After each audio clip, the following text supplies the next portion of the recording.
The price of freedom is written in blood and courage. Tonight, you'll witness a love that defied an empire of cruelty. Welcome to a tale of forbidden passion and desperate rebellion set in the untamed American frontier. This is the story of Evelyn Hart, a woman bound by debt and duty, and Chayton Grayhawk, a Lakota warrior whose honor ran deeper than the rivers of his ancestral land. Before we begin, drop a comment below telling me what city you're watching from. I love seeing how far these stories travel across the world. Now settle in for a journey through darkness and light, where love becomes the ultimate act of defiance. The autumn wind carried the scent of wood smoke and dying leaves across the Hart homestead, but tonight it also carried the weight of impending doom. Evelyn Hart stood at her bedroom window, her fingers pressed against the cold glass, as she watched the last of the harvest moon disappear behind storm clouds.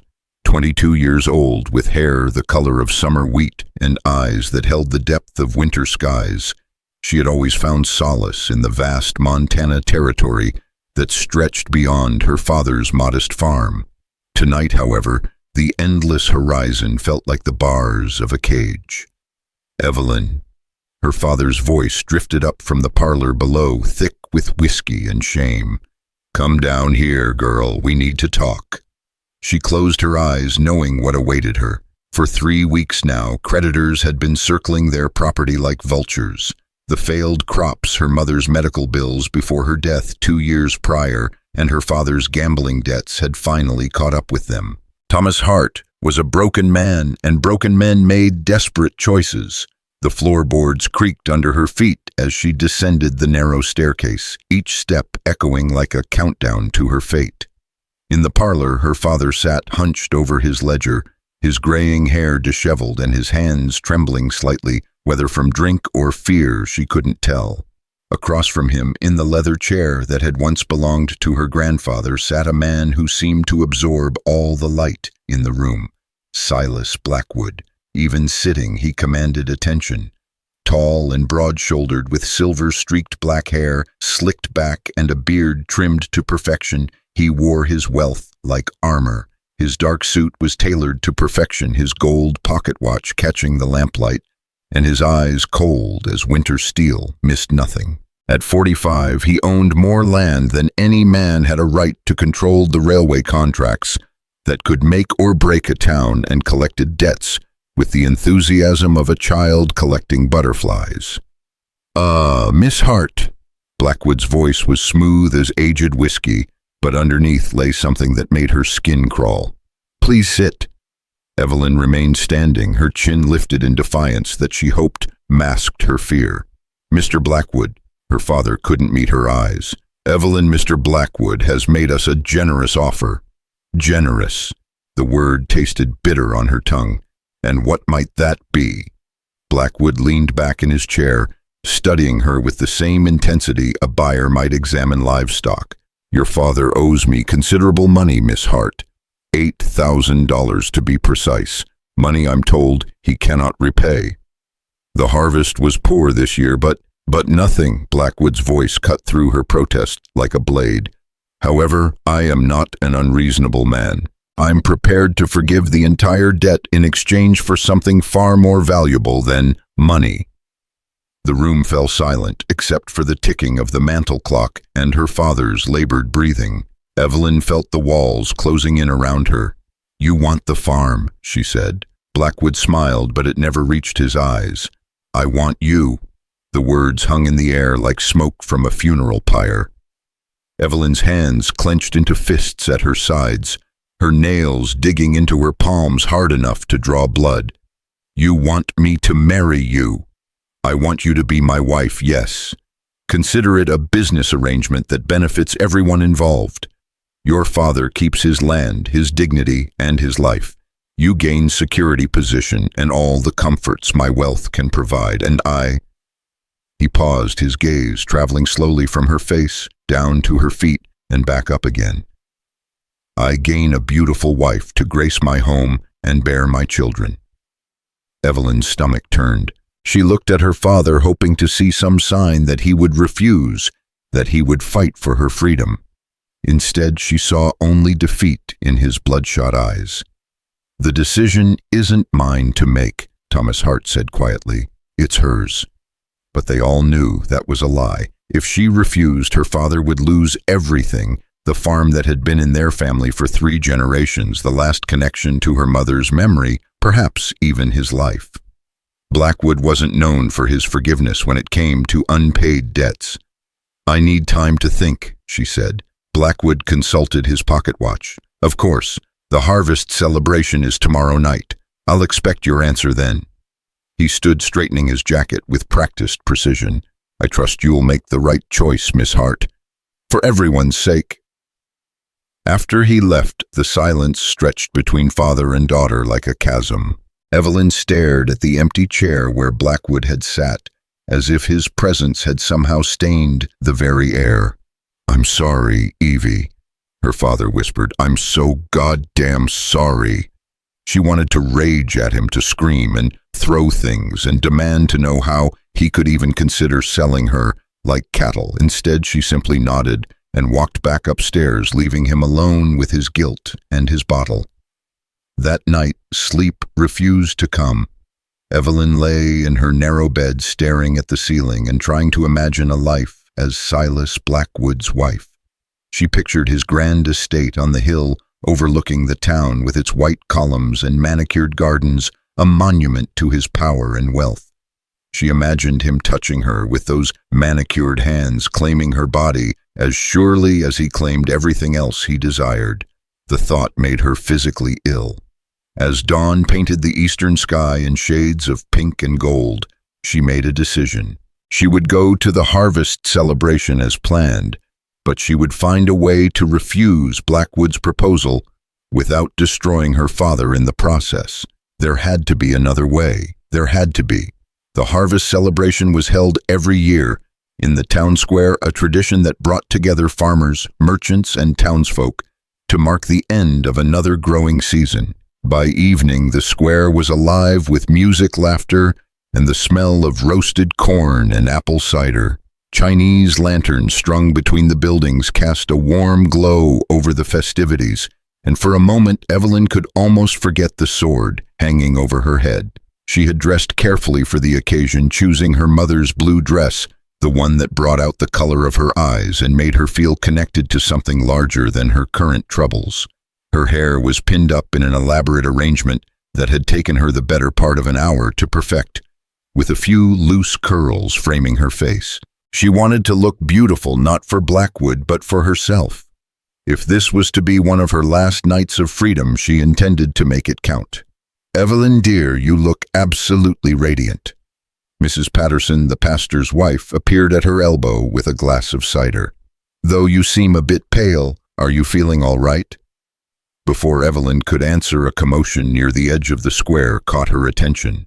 A group of men on horseback had arrived, but these weren't the usual townspeople or neighboring farmers. They were Lakota warriors led by a man who seemed to command attention without saying a word. He was tall and lean, with long black hair that caught the lantern light and skin bronzed by years under the prairie sun. He wore traditional buckskin clothing decorated with intricate beadwork, and a single eagle feather hung from a leather cord around his neck. But it was his eyes that captured her, dark as midnight, intelligent and utterly fearless. Their gazes met across the crowded square, and Evelyn felt something shift inside her chest, like a key turning in a lock she hadn't known existed. The noise of the celebration faded to a distant hum as he dismounted his horse with fluid grace and began walking toward her. "Who is that?" she whispered to Mrs. Patterson. "Chayton Grayhawk." The older woman replied, her voice dropping to a scandalized whisper. "He's the son of Chief Standing Bear.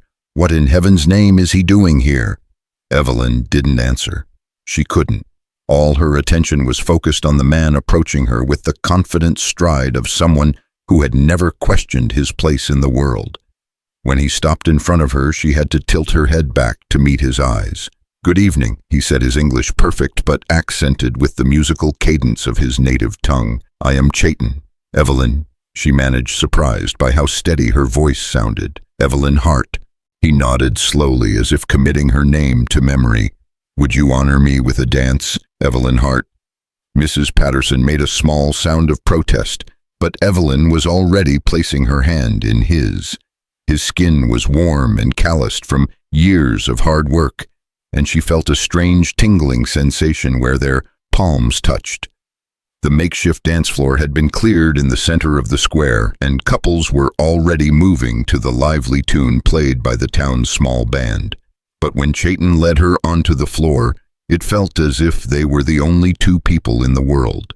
He was an excellent dancer, moving with the same fluid grace she had noticed when he dismounted his horse.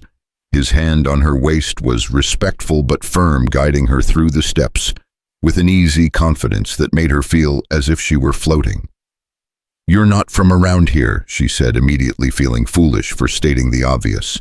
"No," he agreed, a slight smile playing at the corners of his mouth. "My people have a camp about 20 miles north of here. We came to trade horses with some of the local ranchers and to attend harvest celebrations." His smile widened, transforming his serious face into something almost boyish. "And to meet beautiful women who dance like they were born to it." Heat rose in her cheeks, but she couldn't help smiling back. "You're quite the flatterer. I speak only truth." The song ended, but neither of them moved to leave the dance floor. Instead, they stood there still holding hands, looking into each other's eyes, as if trying to solve some ancient mystery. "Another dance," the band leader called out, and without waiting for an answer, launched into a slower, more intimate melody. This time, Chayton pulled her closer, and Evelyn could smell the leather and sage scent of his skin, could feel the warmth radiating from his body. It was improper, scandalous even, but she found herself moving closer rather than pulling away. "Tell me about yourself, Evelyn Hart," he said, his voice low enough that only she could hear. Where to begin? How could she explain the weight of her father's debts, her mother's death, the impossible choice that awaited her tomorrow? Instead, she found herself talking about other things: her love for books, her dream of seeing the ocean someday, her mother's garden that she tended with religious devotion. "And you?" she asked. "What do you dream of?" His expression grew serious. "Peace," he said simply. "A world where my people can live without fear, where children can grow up hearing the old stories instead of gunfire, where the land is respected rather than consumed." There was something in his voice, a deep sadness, mixed with fierce determination, that made her chest tighten with emotion. Without thinking, she squeezed his hand. "That's a beautiful dream. Dreams are all we have sometimes." The music swirled around them, and for a few precious moments, Evelyn allowed herself to forget everything except the feeling of being held by this extraordinary man. But reality has a way of intruding on even the most perfect moments. "Well, well, what have we here?" Silas Blackwood's voice cut through the music like a knife through silk. Evelyn and Chayton turned to find him standing at the edge of the dance floor, flanked by two of his men. His face wore the same pleasant smile he always displayed in public, but his eyes were ice cold. "Mr. Blackwood," Evelyn said, reluctantly stepping back from Chayton but not releasing his hand. "Miss Hart, I was wondering where you'd gotten to." His gaze shifted to Chayton, taking in everything from his traditional clothing to the way he held himself. "And who might this be?" "Chayton Grayhawk," Chayton said. Before Evelyn could answer, his voice was calm, but she could feel the tension in his body. "Ah, one of Chief Standing Bear's boys." Blackwood's smile turned predatory. "Tell me what brings you to our little celebration. Surely you have your own festivities to attend." The insult was subtle but unmistakable. Evelyn felt her temper flare, but Chayton's grip on her hand tightened slightly, a warning. "We came to trade," Chayton said evenly, "and to celebrate the harvest with our neighbors." "How neighborly." Blackwood stepped closer, and Evelyn caught the scent of expensive cologne mixed with something else, something that reminded her of copper and gunpowder. "Miss Hart, perhaps you'd honor me with a dance. I believe we have some business to discuss." It wasn't a request. Evelyn looked at Chayton, seeing her own frustration reflected in his dark eyes. She started to refuse, but then she thought of her father, of the farm, of all the innocent people who would suffer if she made an enemy of Silas Blackwood tonight. "Of course," she said, the words tasting like ash in her mouth. Chayton released her hand slowly, his fingers lingering against hers for just a moment longer than necessary. "Thank you for the dance, Miss Hart." There was something in the way he said it, a formality that hadn't been there before, and she realized he understood exactly what was happening. The knowledge that he could see through Blackwood's polite facade to the threat underneath made her feel less alone somehow. As Blackwood led her onto the dance floor, she caught one last glimpse of Chayton, standing at the edge of the crowd, his face unreadable, but his eyes never leaving her. Then Blackwood's hand was on her waist, and she was forced to focus on him. He was a competent dancer, she had to admit, but where Chayton's touch had been warm and sure, Blackwood's felt possessive. His hand on her back pressed just a little too firmly, his grip on her fingers just a little too tight. "Enjoying yourself this evening?" he asked, his voice pleasant enough for anyone listening. "Yes, thank you." "Good. I'd hate for you to be distracted by unsuitable company." The warning was clear. Evelyn lifted her chin, meeting his gaze directly. "I'm quite capable of choosing my own company, Mr. Blackwood." His smile never wavered, but his fingers tightened on hers until she had to bite back a gasp of pain. "Of course you are, my dear, but sometimes we all need guidance to make the right choices. Speaking of which, have you given any thought to our conversation last night?" Some thought yes, and she wanted to tell him no, wanted to spit in his face and storm off the dance floor. Instead, she forced herself to smile. "I'm still considering my options." "I see." He spun her in a tight circle, using the movement to pull her closer than was proper. When they were face to face again, his voice dropped to a whisper that only she could hear. "Perhaps I should clarify something for you, Miss Hart. This isn't really a choice. It's an inevitability. The only question is whether you accept gracefully or whether I have to take more direct measures to ensure your cooperation." The threat hung between them like poison gas, invisible but deadly.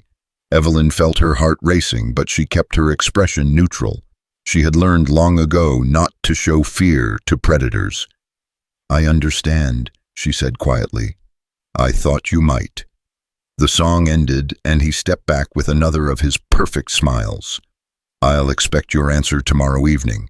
I trust it will be the right one." He kissed her hand with practiced gallantry, but his lips lingered a moment too long, and she had to resist the urge to snatch her hand away. As he walked back toward his men, she stood frozen on the dance floor, feeling as if the entire world had shifted beneath her feet. When she finally looked around for Chayton, he was gone. The rest of the evening passed in a blur of forced smiles and polite conversation. Evelyn danced with several other men, accepted compliments on her dress, and helped serve refreshments to the children. But part of her mind was always scanning the crowd, hoping for another glimpse of dark hair and buckskin clothing. It wasn't until near midnight, when the celebration was winding down and people were beginning to head home, that she saw him again. He was standing near the edge of the square, partially hidden by shadows, but she would have recognized his silhouette anywhere. Without thinking, she walked toward him, her heart pounding so hard she was sure everyone could hear it. When she was close enough to see his face clearly, she stopped suddenly, uncertain. "I thought you had left," she said. "I was waiting." "For what?" He stepped closer, and she could see the concern in his eyes. "To make sure you were safe." The simple statement hit her like a physical blow. When was the last time anyone had been concerned for her safety? When had anyone ever waited just to make sure she was all right? "I'm fine," she said, but her voice cracked on the words. "No," he said gently. "You're not." The kindness in his voice was her undoing.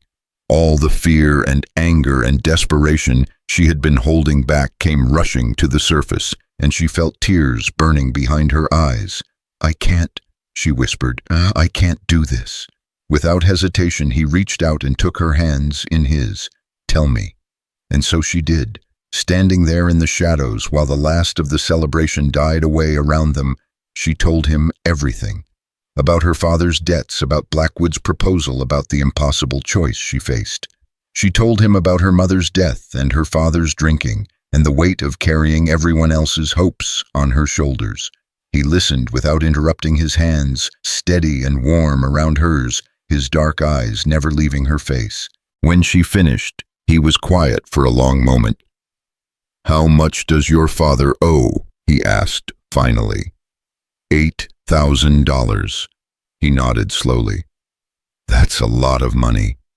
More than we could ever repay. More than the farm is worth, probably. And if you refuse, Blackwood," she shrugged, trying to appear casual about her own doom, "he'll take the farm, probably have my father arrested for theft. He's been known to do worse things for less money, and I'll be left with nothing and no way to help him." "So you're going to marry him?" It wasn't a question, but she answered anyway. "I don't see any other choice." Chayton released her hands and stepped back, running his fingers through his long hair. For a moment he looked older than his years, as if the weight of the world had settled on his shoulders. "There is always a choice," he said finally. "Sometimes they're all bad choices, but there's always a choice. What would you have me do? Run away and let my father suffer for my cowardice?" "I would have you live," he said simply. "I would have you choose a life that honors who you are instead of one that destroys it." The intensity in his voice made her chest tighten. "You don't understand. I understand more than you think." He stepped closer again, close enough that she could feel the warmth of his breath on her face. "I understand what it's like to watch your people suffer because of powerful men who think they own the world. I understand what it's like to feel trapped by circumstances beyond your control." His hands cupped her face gently, his thumbs brushing away tears she hadn't realized she was crying. "But I also understand that sometimes the only way to save the people you love is to be brave enough to fight for something better. And if I fight and lose, then at least you'll have tried. At least you'll have lived as yourself instead of as his possession." The word hit her like a slap. Possession. That's exactly what she would be if she married Blackwood, not a wife, but a beautiful object to be displayed and used at his pleasure. "I should go," she said, but she made no move to step away from him. "Yes," he agreed, but his hands didn't drop from her face. They stood there in the shadows, looking at each other as if they were trying to memorize every detail. Evelyn had never felt anything like this before, this pull, this sense of recognition, as if she had been waiting her entire life to meet this man. "I wish we had met differently," she whispered. "So do I." He leaned down slowly, giving her every opportunity to pull away. When she didn't, his lips brushed against hers in the softest of kisses. It was gentle and sweet and utterly devastating because it tasted like everything she wanted and could never have. When they broke apart, his forehead rested against hers, and she could feel him trembling. "I have to go," she said again. "I know." This time she did step back, and his hands fell to his sides. She turned and walked away without looking back because she knew that if she saw his face again, she would never have the strength to leave. The walk home felt endless, every step taking her further away from the moment of connection she had shared with Chayton, and closer to the reality of her situation. By the time she reached the farmhouse, her father was passed out in his chair, an empty bottle at his feet, and the ledger still open on his lap. She covered him with a blanket and blew out the lamps, then climbed the stairs to her room. From her window she could see the lights of Blackwood's estate on the hill blazing like a beacon of her approaching doom. Tomorrow evening she would have to give him her answer. Tomorrow evening she would have to choose between her father's life and her own freedom. Tomorrow evening she would become the property of a man who collected beautiful things the way other people collected hunting trophies. But tonight she lay in her bed and remembered the feeling of Chayton's hands on her face, the sound of his voice telling her that there was always a choice. Tonight she allowed herself to dream of a different life, a different future, a different world where love wasn't a luxury she couldn't afford. Outside her window, the wind whispered through the trees, carrying with it the scent of sage and possibility. and somewhere in the darkness she could swear she heard the distant sound of hoofbeats riding away into the night. Tomorrow would bring its own challenges, its own impossible decisions, but tonight, for just a few precious hours, she had touched something real and beautiful and true. Tonight she had met a man who saw her not as a prize to be won, but as a person worth saving. And maybe, just maybe, that would be enough to give her the courage to find another way. The moon set behind the mountains, taking with it the last of her borrowed time. Soon the sun would rise on the day that would determine the rest of her life. But Evelyn Hart was no longer the same frightened girl who had stood in her parlor the night before, listening to her fate being decided by men who had never asked what she wanted. Something had awakened in her tonight, something fierce and defiant and utterly unwilling to surrender. She didn't know yet what form her rebellion would take, but she knew it would come. It had to. Because sometimes, as Chayton had said, the only way to save the people you love is to be brave enough to fight for something better. And Evelyn Hart was finally ready to fight. Dawn broke gray and cold over the Hart homestead, matching the storm clouds gathering in Evelyn's heart. She had barely slept, her mind churning through possibilities, like a mill wheel grinding grain. Each scenario she imagined ended the same way, with her father's ruin or her own enslavement. There had to be another path, but in the harsh light of morning, hope seemed as fragile as frost on glass. She found her father in the kitchen, hunched over a cup of coffee that had long since gone cold. His hands shook as he raised it to his lips, and she noticed the way his clothes hung loose on his once powerful frame. When had he become so frail? When had the weight of his failures bent his shoulders so low? "Morning, Papa," she said softly, not wanting to startle him. Thomas Hart looked up with bloodshot eyes that struggled to focus. "Evie, you're up early." "Couldn't sleep." She poured herself coffee from the pot on the stove, using the familiar ritual to steady her nerves. "We need to talk. About last night, about Blackwood." He set down his cup with hands that trembled. "I know what you're thinking, and you're right to hate me for it." "I don't hate you, Papa." The words came out more tired than angry. "But I need to understand how we got here, all of it." For a long moment he stared into his coffee, as if it might hold the answers to questions he'd been avoiding for months. When he finally spoke, his voice carried the weight of a man confessing his sins. "It started after your mother died," he said. "The medical bills were more than we could handle, but I thought I could make it back. There was a poker game in town, high stakes, and I was sure my luck would turn." He laughed bitterly. "Luck, what a fool's word." Evelyn sat across from him, her heart sinking as the pieces fell into place. "How much did you lose that first night?" "2,000. But I was sure I could win it back the next week." His hands clenched into fists on the table. "Then it was 4,000, then 6. Before I knew it, I owed more money than this farm would bring in 5 good years. And Blackwood held the markers. Not at first, but men like Blackwood, they buy up debts from smaller players, consolidate them, then they come calling with their solutions." Thomas finally met her eyes, and she saw the broken man he'd become. "I'm sorry, Evie. I'm so goddamn sorry." The anger she'd been holding back finally erupted.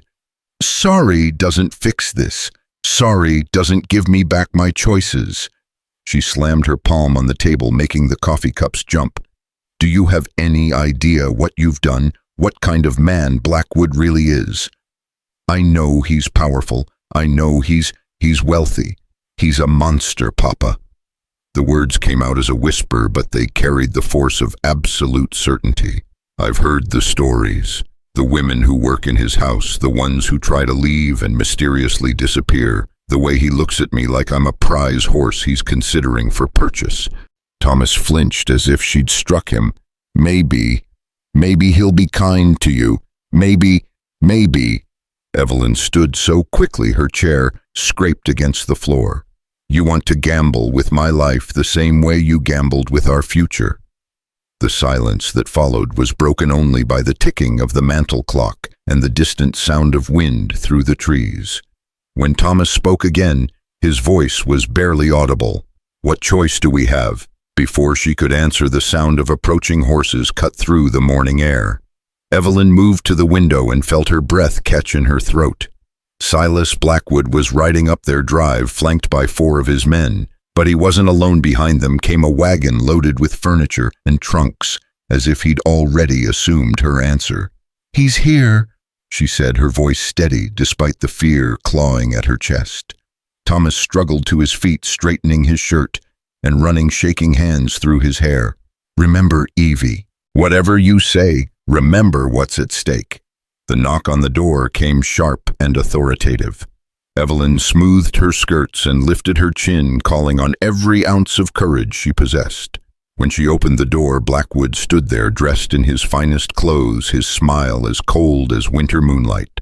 "Good morning, Miss Hart. I trust you slept well." "Well enough, thank you." She stepped aside to let him enter, noting how his men remained outside, their hands resting casually on their weapons. "You're early. I'm an eager man when it comes to matters of the heart." His eyes swept over her appraisingly, as if cataloging his future property. "I thought we might finalize our arrangement this morning, then spend the day making preparations." "Preparations? For our wedding, of course. I've taken the liberty of speaking with Reverend Patterson. He's agreed to perform the ceremony this evening." The room seemed to tilt around her. "This evening, but I thought that we would have a long engagement, my dear girl. At my age, I see no point in unnecessary delays." He moved closer, and she caught that same unsettling scent she'd noticed the night before, cologne mixed with something darker. "Besides, your father's creditors are becoming impatient. The sooner we conclude our business, the better for everyone involved." Thomas cleared his throat nervously. "Perhaps we should discuss the terms." "The terms are simple," Blackwood said without taking his eyes off Evelyn. "Miss Hart becomes my wife and all debts are forgiven.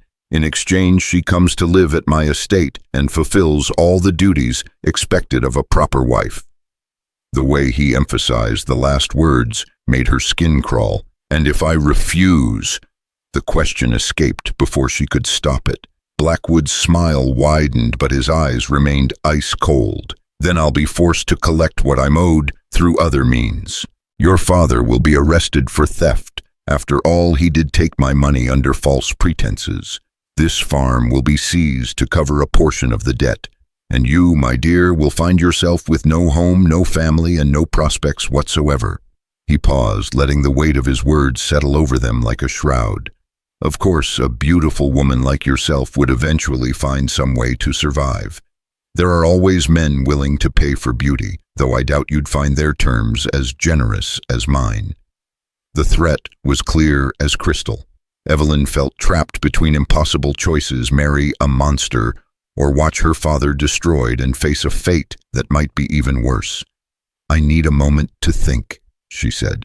"Of course, but not too long. Reverend Patterson is expecting us at sunset." Blackwood moved to the window, gazing out at the approaching wagon. "I've brought some things to make your transition easier. Dresses, jewelry, everything a proper wife should have. I do so enjoy seeing beautiful things displayed to their best advantage." The casual way he spoke of her as a possession to be adorned and displayed made her stomach turn. She looked at her father, hoping for some sign that he would find another way, but saw only defeat in his haggard face.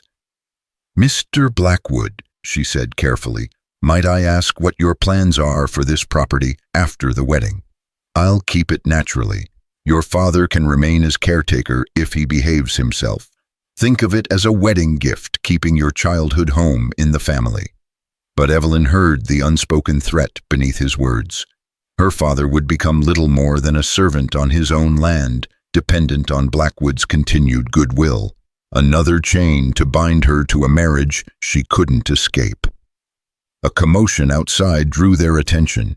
Through the window they could see one of Blackwood's men arguing with someone on horseback. The rider was dressed in buckskin, his long dark hair catching the morning light. "Chayton." Evelyn's heart leaped and sank simultaneously. What was he doing here? How had he even known where to find her? "Excuse me," Blackwood said, his voice taking on a dangerous edge. It seems we have an uninvited guest." He strode outside, and Evelyn followed despite every instinct telling her to stay hidden. Chayton sat his horse with easy confidence, but she could see the tension in his posture as Blackwood's men moved to surround him. "Mr. Grayhawk, isn't it?" Blackwood's voice carried clearly across the yard.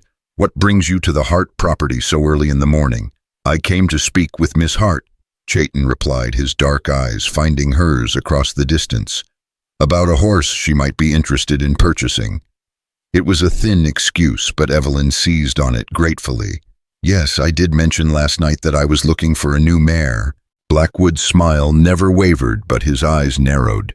How thoughtful. "However, Miss Hart will have no need for additional horses.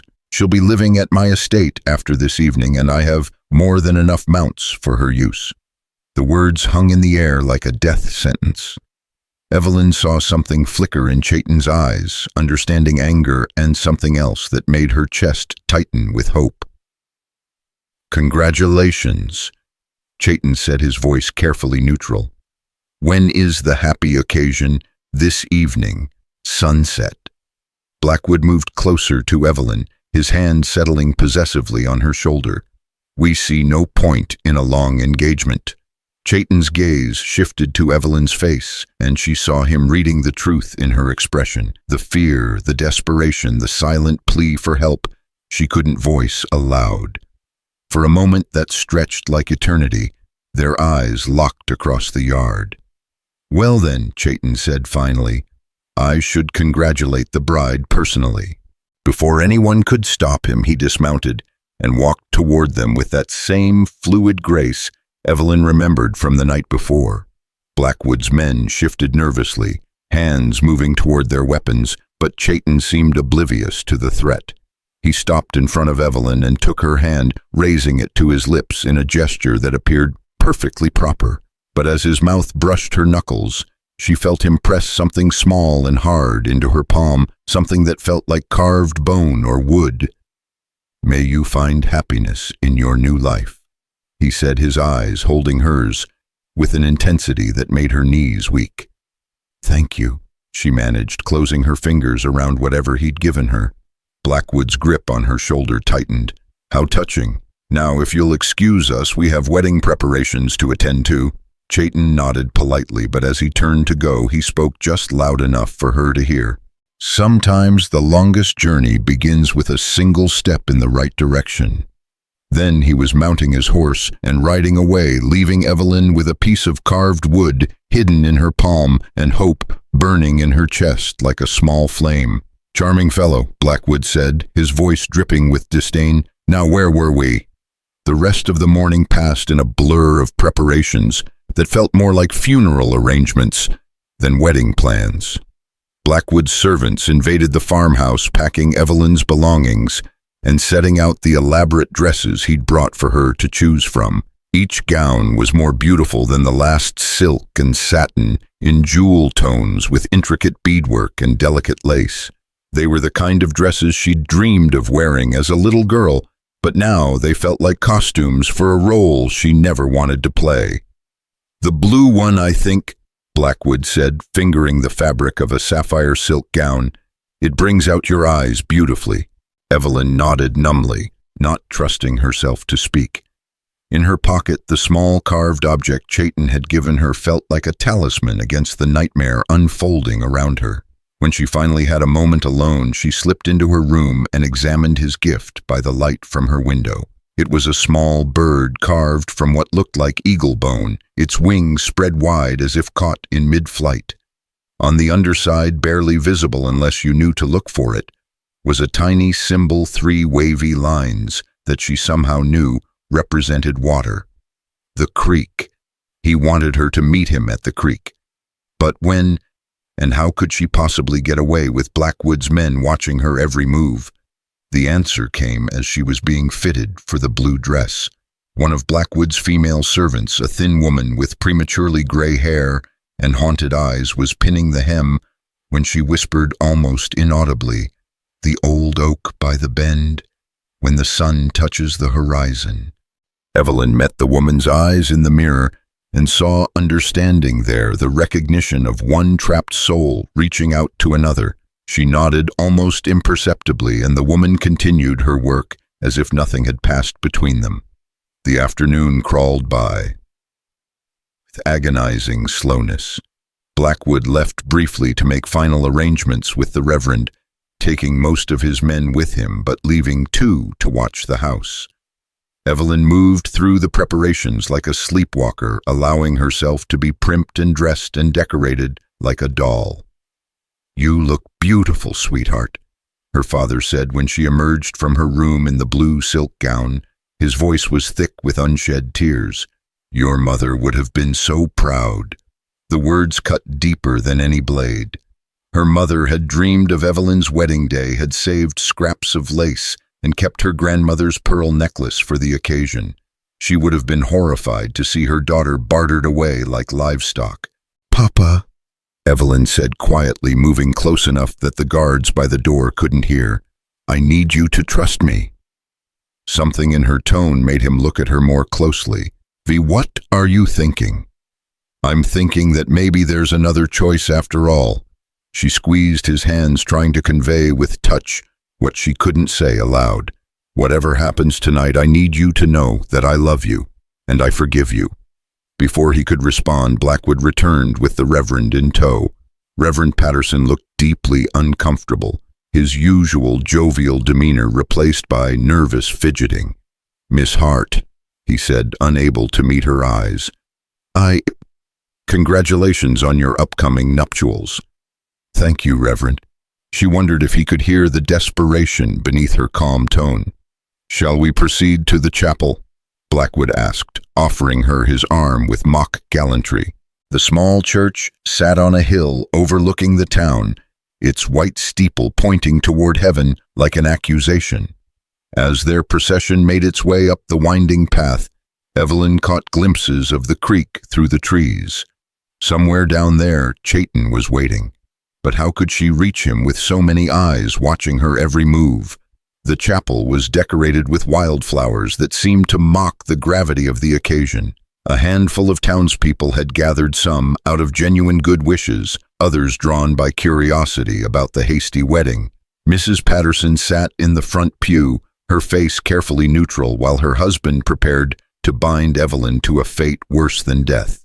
"Dearly beloved," Reverend Patterson began, his voice shaking slightly, "we are gathered here today to witness the union of Silas Blackwood and Evelyn Hart in holy matrimony." The words washed over her like water, meaningless sounds that had nothing to do with the screaming inside her head. Through the chapel's windows she could see the sun sinking toward the horizon, painting the sky in shades of gold and crimson. Soon it would touch the tree line, and her chance would be gone forever. If anyone has just cause why this man and woman should not be joined in marriage, the Reverend continued, let them speak now or forever, hold their peace. The silence stretched like a held breath. Evelyn found herself praying for someone, anyone, to stand up and object. But the only sound was the whisper of wind through the trees and the distant call of a night bird. "Very well," Reverend Patterson said, and Evelyn felt the last of her hope dying. "Silas, do you take Evelyn to be your lawfully wedded wife, to have and to hold in sickness and in health, for richer or poorer, until death do you part?" "I do," Blackwood said, his voice rich with satisfaction. "Evelyn, do you take Silas to be your lawfully wedded husband, to love, honor, and obey, until death do you part?" The words stuck in her throat like thorns. Around her the chapel waited in expectant silence. Blackwood's grip on her hand was tight enough to bruise a preview of the control he would exercise over every aspect of her life. She began, then stopped. Through the window she could see the last sliver of sun touching the horizon. If she was going to act, it had to be now. "I need a moment," she said, her voice carrying clearly through the small chapel. Blackwood's eyes narrowed. "My dear, there's nothing to be nervous about. Please, just a moment to compose myself." She pressed her free hand to her chest as if overcome by emotion. "Perhaps some air," Before he could object, she pulled free of his grip and walked quickly toward the chapel doors. She could hear murmurs of concern from the gathered congregation, but she didn't look back. Outside, the evening air was cool against her flushed skin. Blackwood's guards flanked the chapel entrance, but their attention was focused on watching for external threats, not preventing the bride from taking a moment to calm her nerves. Evelyn walked to the edge of the chapel's small porch, ostensibly to look out at the sunset, but actually to gauge the distance to the tree line. It was perhaps 50 yards of open ground, manageable if she could find a distraction. "Miss Hart," one of the guards stepped closer. "Mr. Blackwood is waiting." "Of course, I'm ready now." She turned back toward the chapel doors, then suddenly stumbled, crying out as if she'd twisted her ankle. Both guards rushed forward to help her, and in that moment of confusion, she bolted. The heavy silk dress made running difficult, but desperation gave her speed. Behind her, she could hear shouts of alarm and the sound of pursuit, but she didn't look back. The tree line rushed toward her, promising concealment and the hope of freedom. She crashed through the underbrush like a wounded deer, branches tearing at her dress and hair. The sound of her own breathing was loud in her ears, competing with the voices of her pursuers and the distant call of her name. The creek appeared suddenly through the trees, its waters reflecting the last light of day like liquid gold. And there, standing beside the old oak tree, exactly as promised, was Chayton. He was no longer dressed in his celebration clothes, but in dark buckskin that would blend with the shadows. 2 horses waited behind him, already saddled and ready for flight. "Evelyn." He caught her as she stumbled into the clearing, his strong arms wrapping around her shaking form. "I was beginning to think you wouldn't come. I almost didn't." She could hear Blackwood's men crashing through the forest behind them, their voices getting closer. "They're right behind me. Then we need to go. Now." He lifted her onto the smaller of the 2 horses, a beautiful paint mare with intelligent eyes. "Can you ride?" "Yes, but this dress will have to do." He swung onto his own mount, a powerful black stallion that danced with barely contained energy. "Follow me and stay low."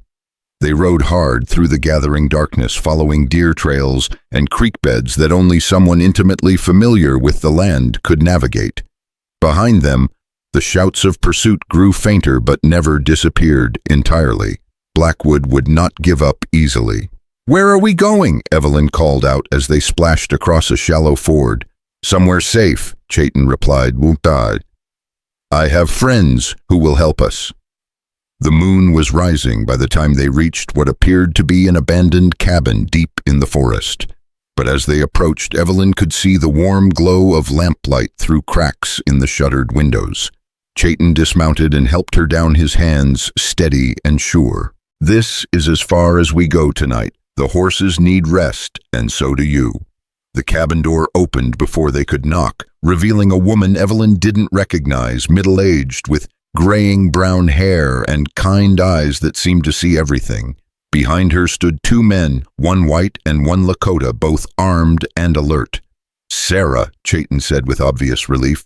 "Thank you for this." "No thanks needed," the woman replied, ushering them inside. "Anyone running from Silas Blackwood has friends here." The cabin's interior was larger than it appeared from outside, with a central room that served as kitchen, dining, and sitting area. A fire crackled in the stone hearth, casting dancing shadows on the walls. It felt like sanctuary after the nightmare of the day. "Evelyn," Chayton said, "this is Sarah Morrison. She and her friends run what you might call an underground railroad for people escaping from Blackwood's influence." Sarah studied Evelyn with sharp eyes that missed nothing. "So you're the one who finally said no to him. I was wondering when someone would have the courage." "I'm not sure courage had anything to do with it," Evelyn said, suddenly aware of how she must look, her elaborate dress torn and stained, her carefully arranged hair falling in tangles around her shoulders. "I was just terrified of the alternative." "Sometimes terror and courage look remarkably similar," Sarah said with a wry smile. "Come, let's get you out of that dress and into something more practical. We have riding clothes that should fit."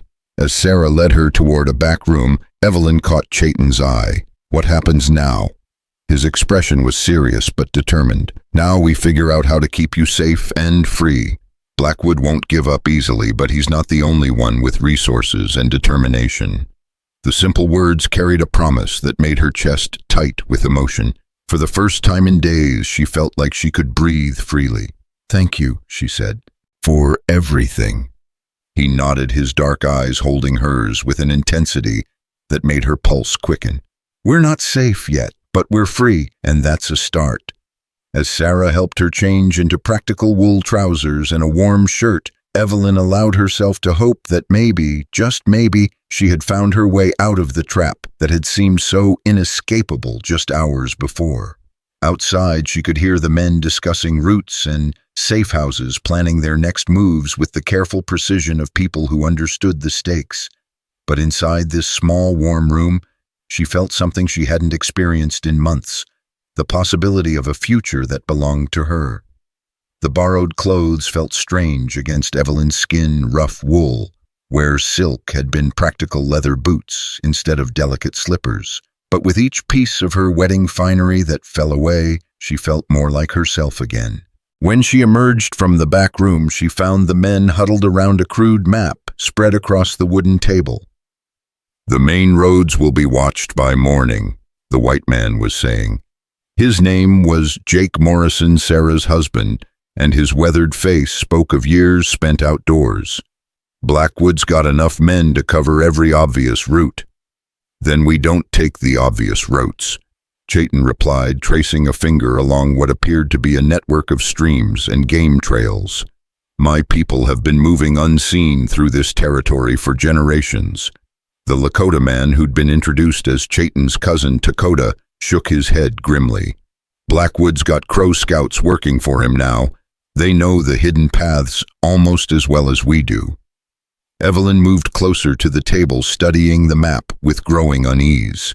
The reality of her situation was becoming clearer with each passing moment. She wasn't just running from an unwanted marriage, she was fleeing a man with enough power and resources to hunt her across the entire territory. "How many men does he have?" she asked. Sarah looked up from the coffee she was preparing. "More than enough. His regular ranch hands the town sheriff, who's in his pocket, hired guns from as far away as Denver. When Silas Blackwood wants something, he usually gets it." "Usually," Jake emphasized, "but not always. We've helped others escape his reach before." "And where are they now?" Evelyn's question hung in the air like smoke. The silence that followed told her everything she needed to know. Some had made it to safety, others had not. Chayton must have seen the fear in her eyes because he moved to stand beside her, his presence solid and reassuring. "We're not going to let anything happen to you." "You can't promise that," she said quietly. "You don't know what he's capable of." "Actually, I do." His voice carried a weight that made everyone in the room look at him more closely. 3 years ago, my sister was working as a teacher in Broken Creek, about 60 miles south of here. Blackwood decided he wanted her. When she refused his advances, he had her dismissed from her position and spread rumors that destroyed her reputation. Dakota's jaw tightened. "Tell her the rest." Chayton's eyes grew distant, remembering. When she still wouldn't submit, he arranged for her to be attacked on her way home one night. Made it look like road bandits, but we knew better. She survived, but she was never the same. The light went out of her eyes. The raw pain in his voice made Evelyn's chest ache. "I'm sorry. She took her own life last winter." The words fell like stones into still water. "Left a letter saying she couldn't live with what he'd done to her, what he'd taken from her." The cabin fell silent except for the crackling of the fire. Evelyn felt tears burning behind her eyes, understanding now why Chayton had risked everything to help her. This wasn't just about her freedom, it was about justice for his sister and all the other women Blackwood had destroyed. "That's why you were at the celebration," she said. "You were watching him." He nodded. "We've been gathering evidence, building a case against him. But men like Blackwood are careful. They cover their tracks well." "What kind of evidence?" Sarah asked, refilling everyone's coffee cups with hands that trembled slightly. financial records mostly, proof that he's been using his position on the territorial council to manipulate land deals, force out small farmers, buy up properties for fractions of their worth. Chayton pulled a leather portfolio from his saddlebags. But it's not enough. We need something more substantial. Jake leaned forward, his interest piqued.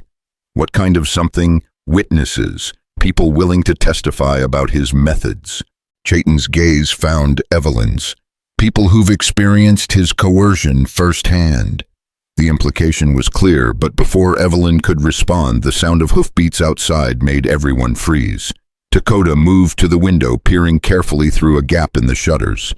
6 riders, he reported quietly, moving slow like they're tracking. Chayton was already moving, gathering their belongings with practiced efficiency. Back door.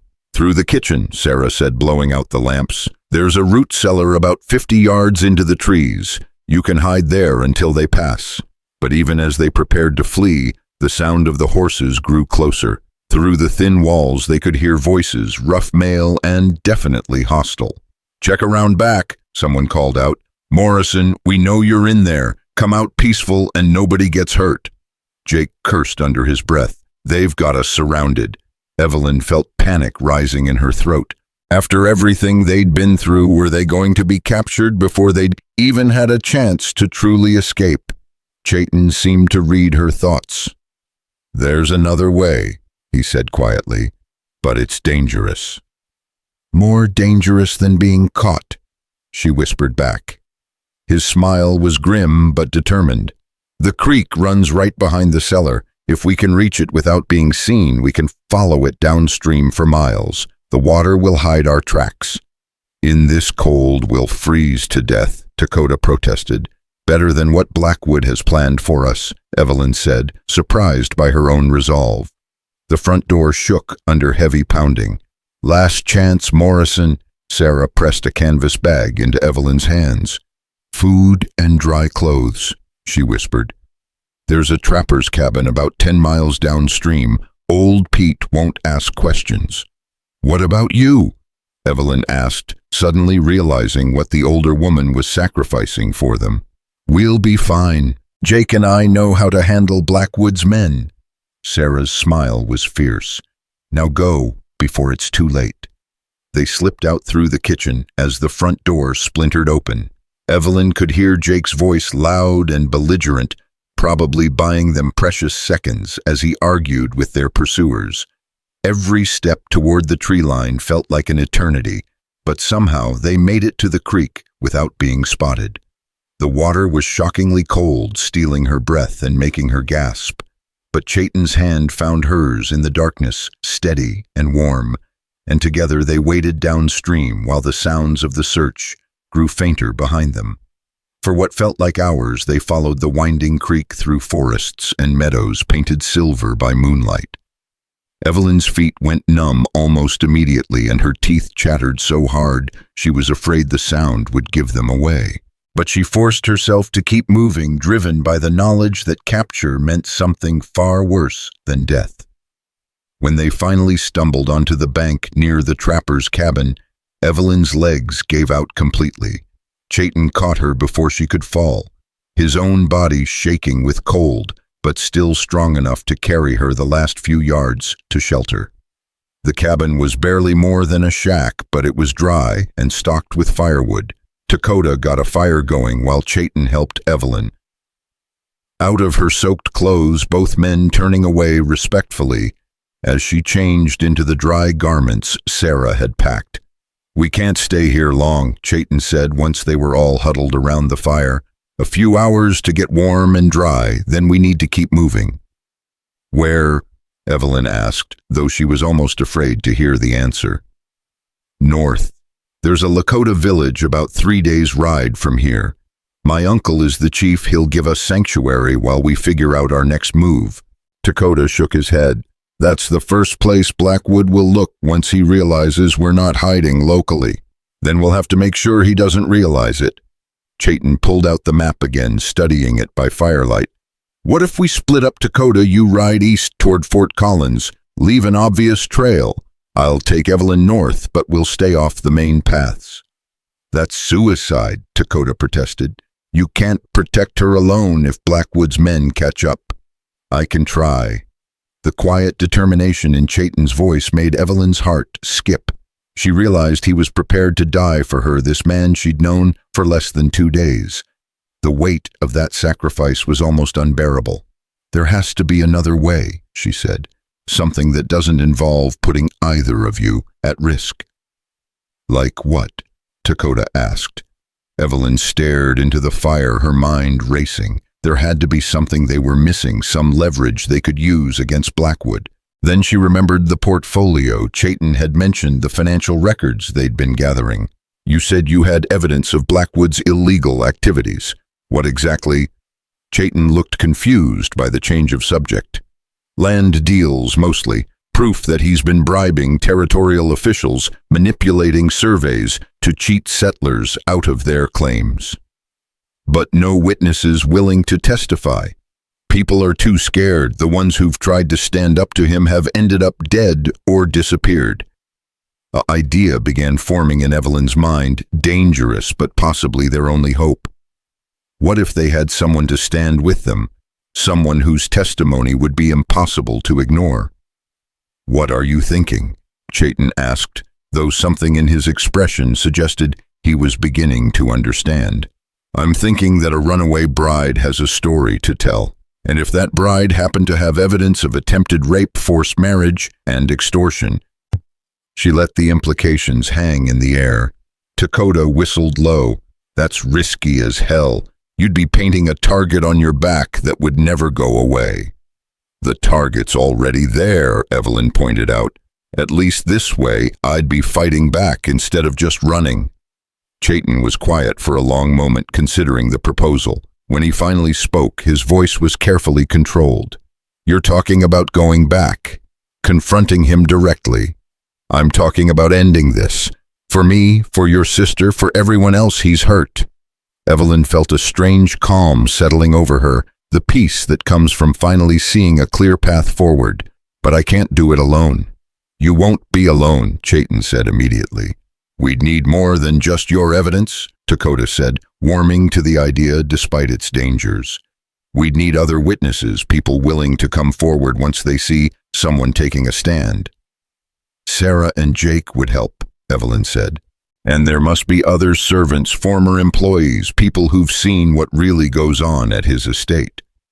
Chayton nodded slowly. My cousin Martha worked in his kitchens for 2 years before she quit. She's seen things, heard conversations. If she knew others were willing to speak up. They spent the rest of the night mapping out a strategy that was equal parts desperate and audacious. By the time dawn painted the eastern sky pink, they had the skeleton of a plan that might be enough to bring down Silas Blackwood once and for all. It's going to be dangerous, Chayton warned as they prepared to leave the cabin. If this goes wrong, there won't be any second chances. Evelyn checked the small pistol Dakota had given her, making sure she knew how to use it if necessary. I know, but I'm tired of running. I'm tired of being afraid. They separated as planned, with Dakota heading east to lay a false trail, while Chayton and Evelyn turned north toward his uncle's village. But their route would take them dangerously close to Blackwood's territory, increasing the risk of being spotted. The first day passed without incident, though they kept to the most remote trails and avoided any signs of human habitation. That night, they camped in a hidden valley, taking turns keeping watch, while the others slept. Evelyn found herself studying Chayton's face in the firelight, memorizing the strong line of his jaw, the way his dark hair fell across his forehead when he dozed. You're staring, he said without opening his eyes. Heat flooded her cheeks. I was just thinking. About what? About how different my life would be if I'd never met you. He opened his eyes then, meeting her gaze across the small fire. Regrets. The opposite. The admission slipped out before she could stop it. I keep thinking that maybe this was meant to happen. All of it. Maybe I was supposed to meet you, supposed to find the courage to fight back. You had that courage all along, he said quietly. You just needed someone to remind you it was there." The intensity in his voice made her pulse quicken. They were sitting close enough that she could feel the warmth radiating from his body, could smell the leather and sage scent that seemed to cling to his skin. When he reached out to touch her face, she didn't pull away. "Evelyn," he said her name a whisper in the darkness. "I know," she breathed. "I know this is crazy. I know we barely know each other. I know there are a dozen reasons why this is impossible. But I've never felt anything like this before, and if we don't survive what's coming, I don't want to die wondering what might have been." He kissed her, then soft and tentative at first, then with growing passion as she responded. It was everything their first kiss had been, and more desperate and sweet and absolutely devastating in its tenderness. When they finally broke apart, both were breathing hard. "If we do this," he said, his forehead resting against hers, "there's no going back. Not for either of us." "I know," she whispered. "I'm counting on it." They made love slowly, tenderly, as if they had all the time in the world, instead of stolen hours before dawn. Chayton was gentle with her innocence, patient and reverent, making her feel cherished rather than conquered. When it was over, she lay in his arms, listening to the steady beat of his heart and feeling more complete than she ever had in her life. "Whatever happens tomorrow," she said against his chest, "I want you to know that I love you." His arms tightened around her. "And I love you more than I thought possible." They dozed fitfully until dawn, reluctant to leave the sanctuary of each other's arms, but knowing they had no choice. The second day brought them into more dangerous territory, within sight of smoke from Blackwood's estate. They could see search parties in the distance, groups of riders combing the landscape with systematic precision. "He's got half the territory out looking for us," Chayton observed grimly. "Good," Evelyn said, surprising him with her vehemence.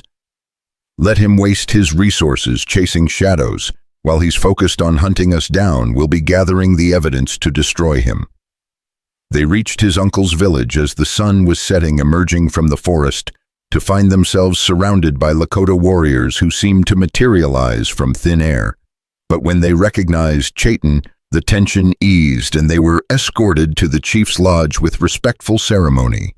Chief Standing Bear was an imposing man in his 60s with silver-streaked hair and eyes that seemed to see straight through to a person's soul. He listened in silence as Chayton explained their situation, occasionally asking pointed questions that revealed a sharp understanding of both Blackwood's methods and the larger political forces at play. "This man has been a thorn in our side for years," the chief said finally, "but he's careful, protected by powerful friends in the territorial government." "Not if we can prove he's been breaking federal laws," Evelyn said. "Bribery, extortion, fraud, those are crimes that even his political allies can't ignore." Standing Bear studied her with curious eyes. "You would risk everything to bring him down, even knowing it might cost you your life." "He's already cost me my life," she replied. "At least this way my death might mean something." The chief nodded slowly as if she'd passed some kind of test. "Very well. You will have our protection while you gather your evidence. But understand, once you move against him, there can be no retreat. Men like Blackwood do not forgive, and they do not forget." Over the next 2 days, they worked feverishly to build their case. Dakota returned with news that Blackwood's search parties were focusing their efforts to the east, convinced that was the direction their quarry had fled. Meanwhile, a steady stream of visitors arrived at the village, people who had suffered under Blackwood's rule and were finally ready to speak out.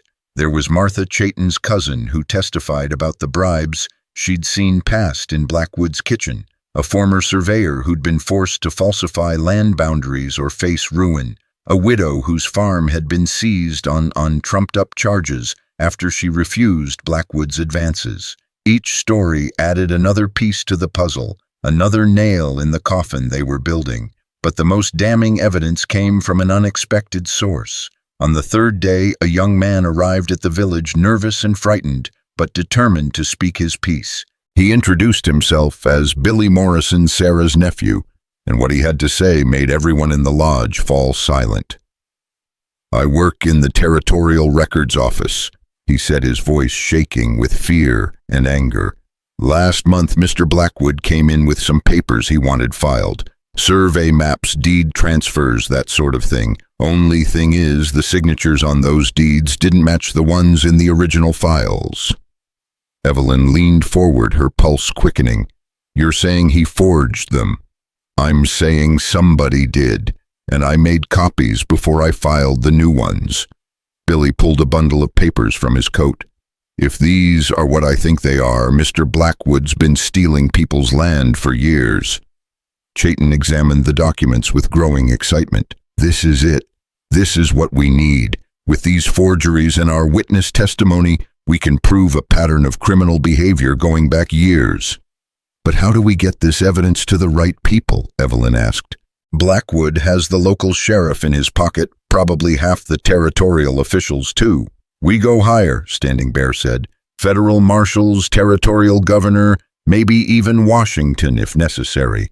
Men at that level care more about their own reputations than they do about protecting Blackwood's interests." The plan they devised was audacious in its simplicity. They would arrange a public confrontation, something so dramatic and well-witnessed that Blackwood couldn't suppress or discredit it. A town meeting ostensibly called to address the ongoing kidnapping of Evelyn Hart, but actually designed to expose Blackwood's crimes before the largest possible audience. "He'll never agree to a public forum," Dakota pointed out. "Too much risk of losing control of the narrative." "He will if he thinks he's walking into a trap for us," Evelyn said. "What if word reached him that we were planning to surrender, that I was ready to accept his proposal in exchange for guarantees of safety for the people who helped me?" Chayton shook his head immediately. "Absolutely not. I won't let you walk into his hands." "I won't be walking into his hands," she said patiently. "I'll be walking into a room full of witnesses with federal marshals present and enough evidence to hang him 10 times over. And if something goes wrong, if he doesn't fall for the deception," Evelyn met his eyes steadily, "then we fight, but at least we'll go down swinging instead of running." The debate continued long into the night, but eventually even Chayton had to admit that it was their best chance. Too many people had suffered under Blackwood's tyranny for too long. If they could end it, they had to try. 2 days later, word reached them that their message had been received and believed. Blackwood had agreed to a public meeting at the town hall, confident that he was finally going to reclaim his wayward bride and punish those who had dared to defy him. What he didn't know was that federal marshals were already en route, drawn by anonymous letters detailing serious allegations of territorial corruption. What he didn't know was that the town hall would be packed with witnesses ready to speak truth to power for the first time in years. What he didn't know was that Evelyn Hart had stopped running and started fighting back. As they prepared to ride toward what might be their final confrontation, Evelyn allowed herself one last moment of doubt. They were about to face a man with unlimited resources and no scruples about using violence to protect his interests. The odds were against them, the stakes were literally life and death, and failure would mean not just their own destruction, but the continued suffering of everyone Blackwood had victimized. But when she looked at Chayton mounting his horse beside her, when she saw the determination in his eyes and felt the solid weight of their evidence in her saddlebags, she knew they had no choice but to see this through to the end. "Ready?" he asked, offering her his hand. She took it, feeling the strength and warmth that had become her anchor in the storm. Ready. Together they rode toward town and toward a reckoning that had been years in the making. The town of Cedar Falls had never seen anything quite like the crowd gathering outside the municipal hall that evening. Word had spread like wildfire that Silas Blackwood himself would be addressing the community about the unfortunate incident involving his missing bride. What the townspeople didn't know was that half the faces in the crowd belonged to witnesses who had traveled from across the territory, drawn by whispered promises that justice might finally be possible. Evelyn sat in the back room of Patterson's general store, her hands steady as she checked her appearance in a small mirror. She had chosen her clothes carefully, a simple blue dress that conveyed respectability without ostentation, her hair pulled back in a severe bun that made her look older and more serious than her 22 years. She needed to project strength, not vulnerability. "The federal marshals arrived an hour ago," Chayton reported, slipping in through the back door. "Two of them, both looking serious as death. They've taken rooms at the hotel and are asking very pointed questions about territorial land grants. Does Blackwood know they're here? If he doesn't yet, he will soon." Chayton moved to the window, peering carefully through the gap in the curtains. His men are already positioning themselves around the hall. He's expecting trouble. Lakota appeared in the doorway, his expression grim. "Just got word from our people watching the roads. Blackwood's bringing at least 20 armed men. This isn't going to be the civilized discussion we hoped for." Evelyn felt her stomach clench, but her resolve remained firm. "Then we'll adapt. We've come too far to back down now." Reverend Patterson bustled into the room, his face flushed with nervous excitement. "The hall is packed to the rafters. I've never seen so many people turn out for a town meeting. Half of them I don't even recognize." "Those are our witnesses," Evelyn explained. "People who've suffered under Blackwood's rule and are finally ready to speak out." The Reverend's eyes widened. "My dear, what exactly are you planning?" Before she could answer, the sound of approaching horses drew everyone's attention. Through the window they could see Silas Blackwood's entourage arriving like a dark tide. He rode at the center of the group, resplendent in a black suit that made him look like an undertaker, his silver-headed cane glinting in the evening light. "Showtime," Chayton murmured, checking the pistol at his hip. Evelyn rose from her chair, surprised by how calm she felt. The terror and uncertainty of the past week had crystallized into something harder, more focused. She thought of Chayton's sister, of all the women who had suffered in silence, of her own father, drinking himself to death with guilt and shame. Tonight it ended. "Remember," she said to the small group assembled around her, "we stick to the plan. Let Blackwood think he's in control until the very last moment." They made their way to the town hall through back alleys and side streets, avoiding the main crowd. The building was indeed packed beyond capacity, with people standing along the walls and spilling out onto the front steps. The air was thick with tension and the smell of nervous sweat. Blackwood was already on the small stage at the front of the hall, speaking in his smooth, cultured voice about the terrible misunderstanding that had led to Miss Hart's disappearance.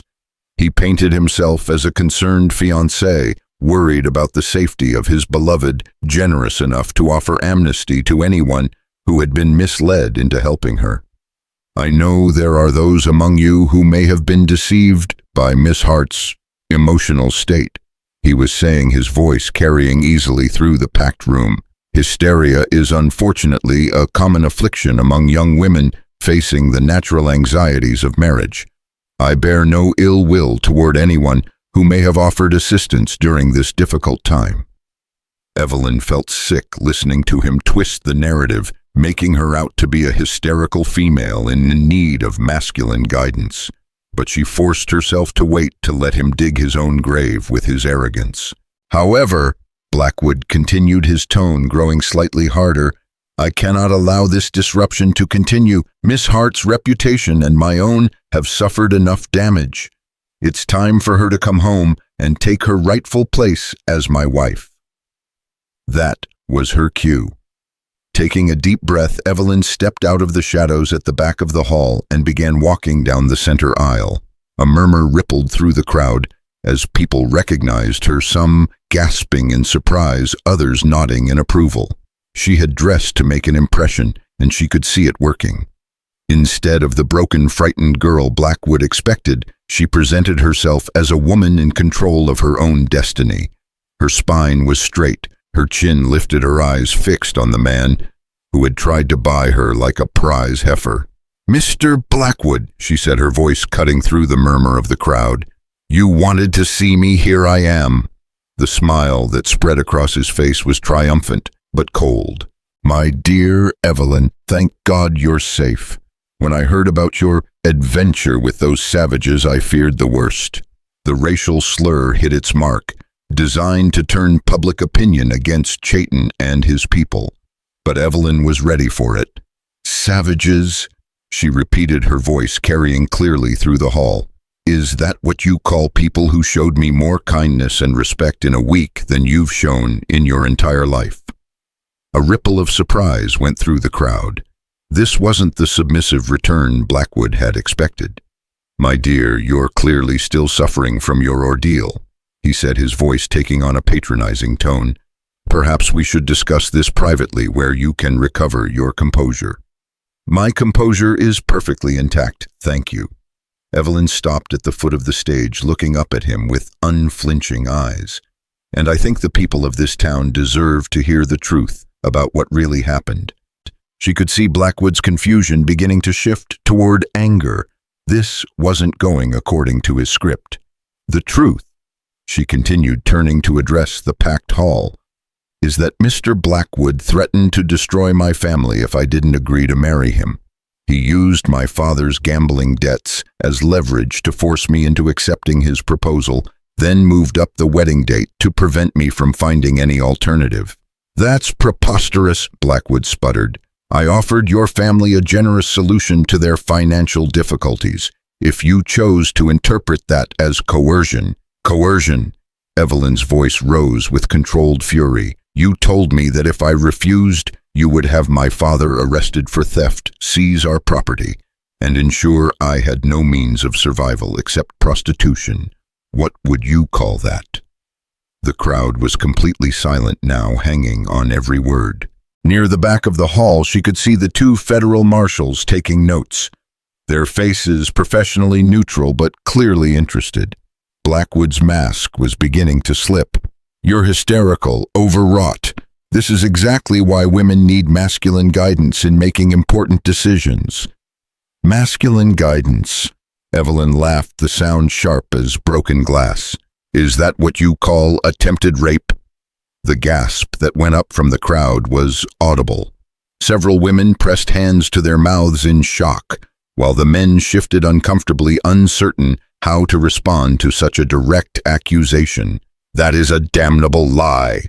Blackwood roared, his composure finally cracking. "I have never..." "Haven't you?" Evelyn cut him off. "Tell them about Rebecca Grayhawk, Mr. Blackwood. Tell them what happened when she refused your advances."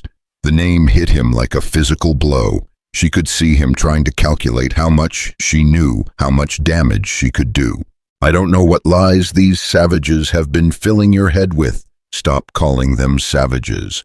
The words exploded from her with such force that even Blackwood took a step back.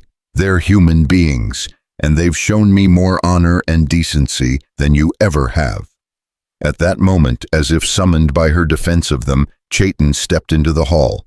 He was flanked by Dakota and several other Lakota warriors, all armed but with their weapons sheathed, a show of strength without immediate threat. The sight of him sent a thrill through Evelyn's chest, but she kept her expression focused on Blackwood. The land baron's face had gone pale, then flushed red with rage. "You," he snarled, pointing at Chayton. "This is all you're doing.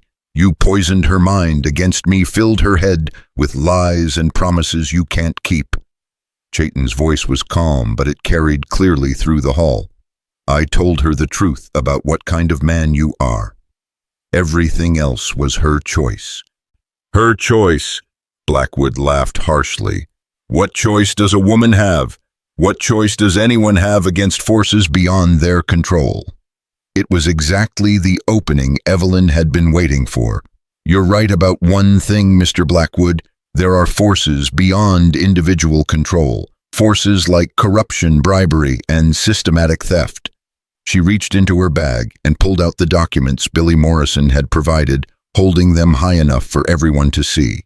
Tell the people of Cedar Falls about your real business, Mr. Blackwood.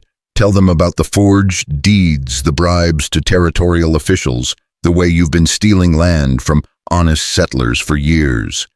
The color drained from Blackwood's face so quickly she thought he might faint. "Where did you get those? Does it matter? The question is whether they're genuine." She turned to address the crowd again.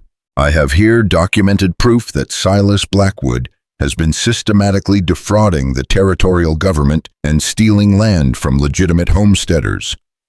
One of the federal marshals stepped forward, his hand extended. "Ma'am, if those documents are what you claim, we'd like to examine them." "Of course, Marshal Henderson, Marshal James Henderson." He was a lean man in his 40s, with the kind of weathered face that suggested years of hard experience. "These are serious allegations you're making." "They are, and I have witnesses to support them." As if on cue, people began standing throughout the hall. Martha Chayton's cousin rose from her seat near the front. "I worked in Mr. Blackwood's house for 2 years. I saw money change hands, heard conversations about buying off officials." Billy Morrison stood up near the back. "I work in the Territorial Records Office. Those documents Miss Hart has contain copies of forged deeds that Mr. Blackwood filed last month." One by one, other witnesses rose. The widow whose farm had been seized, the surveyor who'd been forced to falsify boundaries, former employees, business partners who'd been cheated, settlers who'd been run off their land. Each one added their voice to the growing chorus of accusation. Blackwood looked around the hall with growing desperation, seeing his carefully constructed empire crumbling before his eyes. His men had moved closer to the stage hands, hovering near their weapons, but they were vastly outnumbered by the crowd and outgunned by the federal marshals. "This is a conspiracy," he said, his voice cracking. "These people are lying, paid to say these things by my enemies." "All of them?" Marshal Henderson asked mildly, still examining the documents Evelyn had provided. "That would be quite an expensive conspiracy, Mr. Blackwood." "You don't understand," Blackwood said, turning to address the crowd directly. "I've done more for this territory than any man alive. I've brought prosperity, order, civilization to this wilderness. A few minor irregularities in paperwork don't negate that." "Minor irregularities." Evelyn stepped onto the stage, facing him directly for the first time since that terrible night in her father's parlor. "Is that what you call destroying people's lives, driving women to suicide, turning honest citizens into slaves on their own land?" Something in his eyes shifted then, and she saw the mask fall away completely. The cultured gentleman was gone, replaced by something cold and predatory and utterly ruthless. "You stupid little girl," he snarled. "Do you have any idea what you've done? What you've cost me? I could have given you everything, wealth, position, protection. Instead, you choose to throw it all away for what? Love?" The way he said the word made it sound like a disease. "Yes," Evelyn said simply. "Love and freedom, and the right to choose my own path in life." "Choice is an illusion," Blackwood spat. "Power is the only reality. And you've just made yourself an enemy of the most powerful man in this territory." "No," a new voice said from the back of the hall. "She's made an enemy of a criminal who's about to face justice." Another federal marshal had entered, this one older and carrying an official-looking document. "Silas Blackwood, by order of the territorial governor and the federal district court, you are under arrest for bribery, fraud, and violation of the Homestead Act." The hall erupted in chaos. Blackwood's men reached for their weapons but found themselves facing not just the marshals but dozens of armed townspeople who had finally found the courage to stand up to the tyrant who had oppressed them for so long. "Take him!" Blackwood screamed at his men. "Kill them all if you have to, but don't let them take me." The first gunshot shattered the evening air like thunder. Evelyn couldn't tell who fired first, but suddenly the hall was filled with the deafening roar of gunfire and the screams of people diving for cover. Chayton was moving before the first shot faded, launching himself toward the stage, where Evelyn stood frozen in the crossfire. She saw him coming, saw the determination in his eyes, and knew with crystal clarity that he was willing to die to protect her. The bullet that took him in the shoulder spun him around but didn't stop him. He crashed into her, bearing her down behind the speaking podium just as another shot splintered the wood where her head had been. "Stay down," he gasped, blood already staining his shirt. Around them, the battle raged with shocking violence. Blackwood's men were outnumbered but desperate, fighting with the fury of cornered animals. The federal marshals were trying to restore order while protecting their prisoners, but the close quarters made it almost impossible to tell friend from foe. Through the chaos, Evelyn could see Blackwood himself, no longer the elegant gentleman, but a wild-eyed man fighting for his life. He had drawn a pistol from somewhere and was firing indiscriminately into the crowd, his face twisted with rage and desperation. "He's going to kill innocent people," she said, reaching for the gun Lakota had given her days earlier. "No," Chayton said, catching her wrist with his good hand. "Too dangerous, let the marshals handle it." But even as he spoke, they could see that the marshals were pinned down by crossfire, unable to get a clear shot at Blackwood without risking civilian casualties. The land baron had positioned himself behind an overturned table using terrified townspeople as shields, while he continued his rampage. "I have to stop him," Evelyn said. "This is my fault. All these people are in danger because of me." "This is his fault," Chayton corrected, his voice strained with pain. "His choices, his crimes, his violence." She knew he was right, but that didn't change the reality of the situation. As long as Blackwood remained free, and armed people would die, and she was the only one in position to do something about it. Before Chayton could stop her, she rolled out from behind the podium and began crawling toward Blackwood's position. The floor was slick with spilled drinks and blood, and the air was thick with gunpowder smoke that burned her lungs and stung her eyes. She was halfway there when Blackwood spotted her. His eyes lit up with a mixture of triumph and fury, and he swung his pistol toward her with deadly intent. "You," he snarled. "This is all because of you. If I can't have you, nobody can." Time seemed to slow as she saw his finger tighten on the trigger. She was too far away to reach him, too exposed to find cover, too frozen with terror to move. This was how it ended then, not with justice or redemption, but with a madman's bullet in a room full of innocent people. But the shot that rang out didn't come from Blackwood's gun. It came from behind her, where Chayton had somehow managed to find an angle through the chaos. His bullet took Blackwood in the chest, spinning the land baron around and sending his own shot wild into the ceiling. Blackwood looked down at the spreading crimson stain on his white shirt with something like surprise. Then his legs gave out and he collapsed behind the overturned table that had been his final fortress. The gunfire died away gradually as people realized the main threat was over. In the sudden silence, Evelyn could hear the moans of the wounded and the sobbing of terrified children. She crawled over to where Blackwood lay, needing to see for herself that the monster was finally finished. He was still alive, but barely. Blood frothed at the corners of his mouth, and his eyes had lost their cruel focus. When he saw her looking down at him, he tried to speak. "You think you've won," he whispered. "But there are others. Like me, there will always be others." "Maybe," Evelyn said quietly, "but there will also always be people willing to stand up to them." Something that might have been a smile flickered across his lips. "We'll see." Then the light went out of his eyes, and Silas Blackwood was gone. The aftermath was a blur of activity. The federal marshals took control of the scene, arresting Blackwood's surviving men and organizing medical care for the wounded. Evelyn found herself giving statement after statement, recounting every detail of the past week to officials who seemed both impressed and appalled by what she'd endured.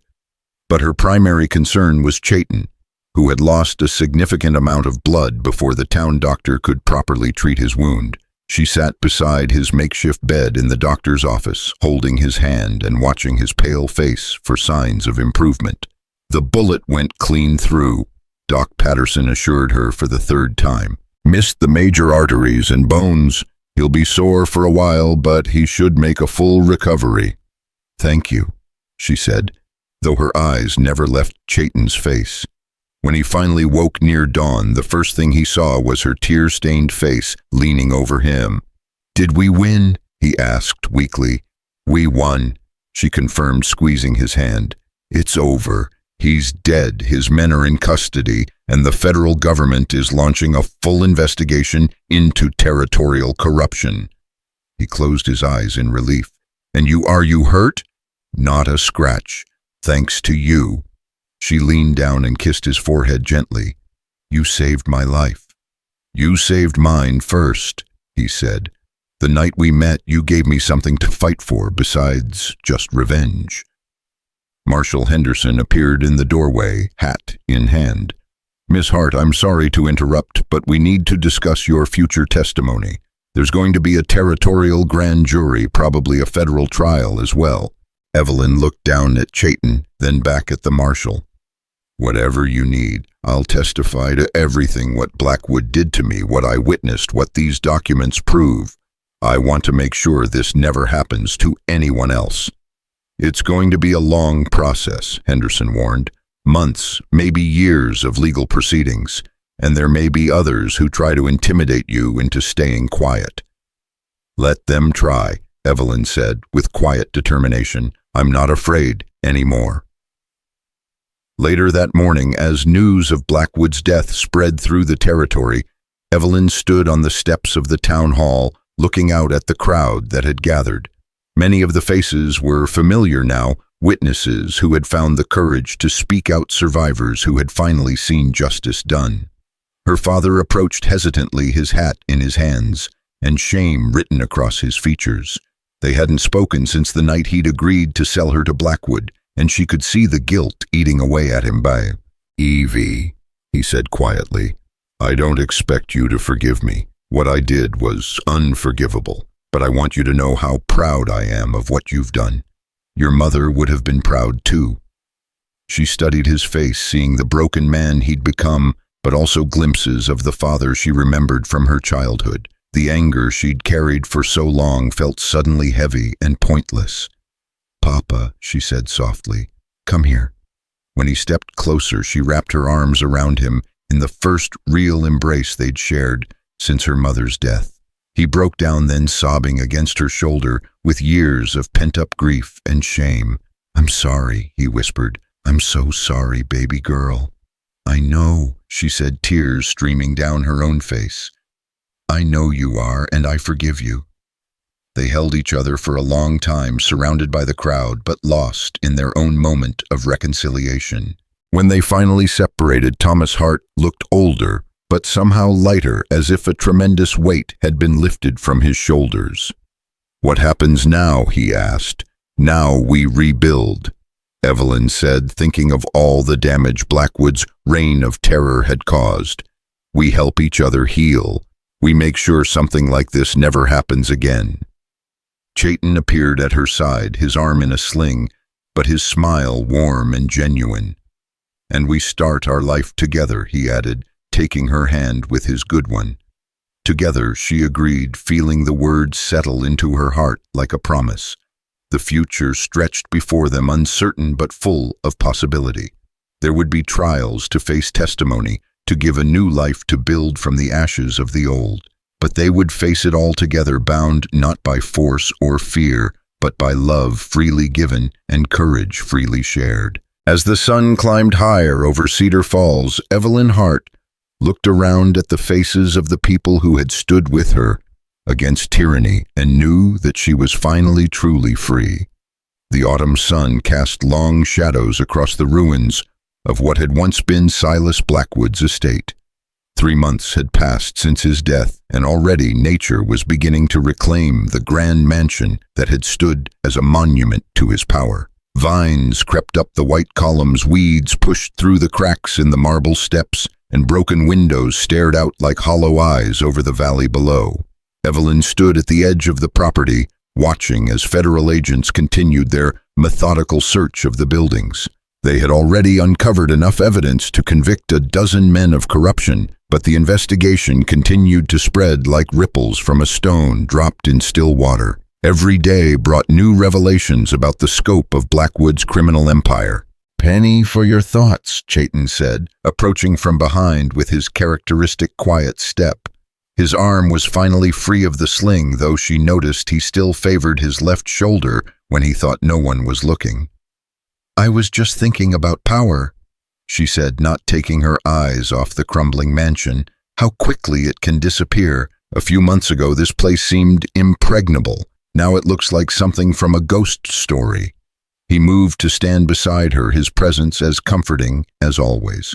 "My grandfather used to say that power built on fear and violence is like a house built on sand. It looks solid until the first real storm comes along. And we were the storm. You were the storm," he corrected gently. "I was just lucky enough to be caught up in it."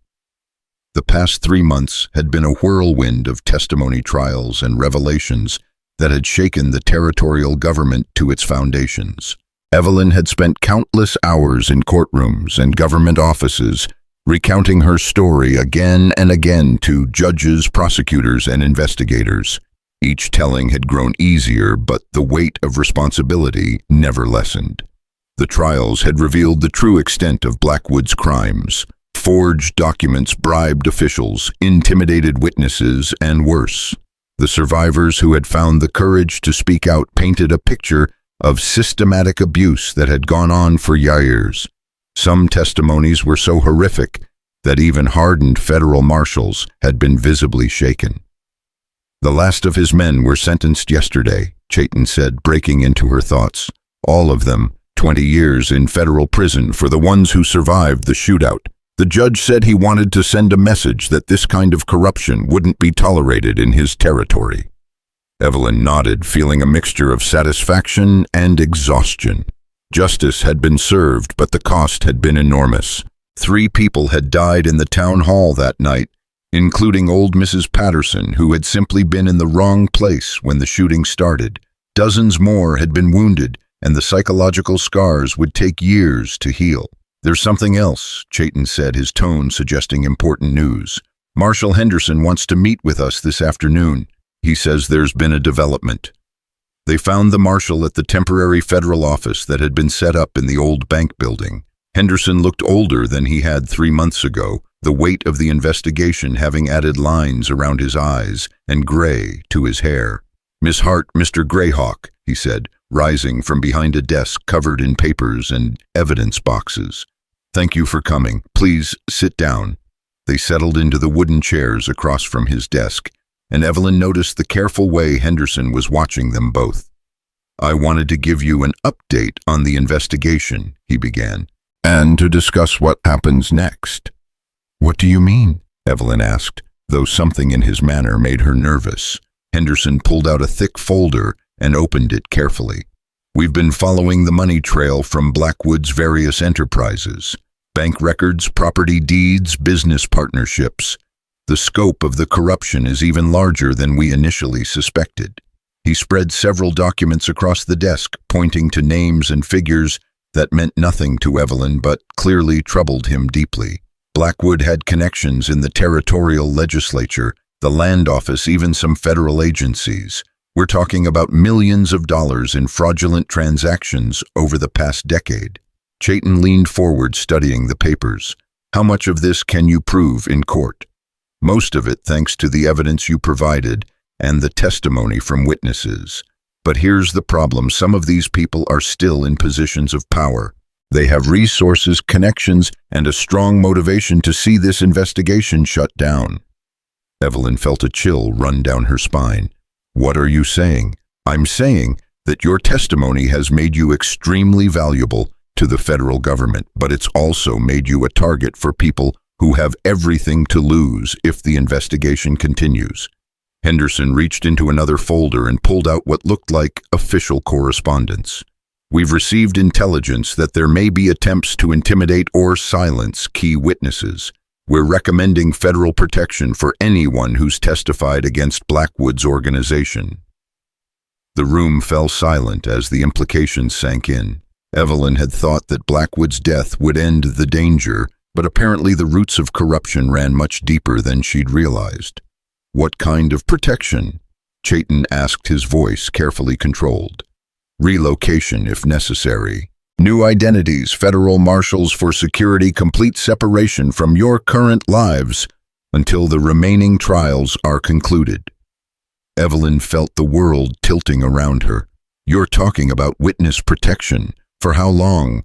"Could be years," Henderson admitted. "These cases are complex and there are still dangerous people out there who see you as a threat."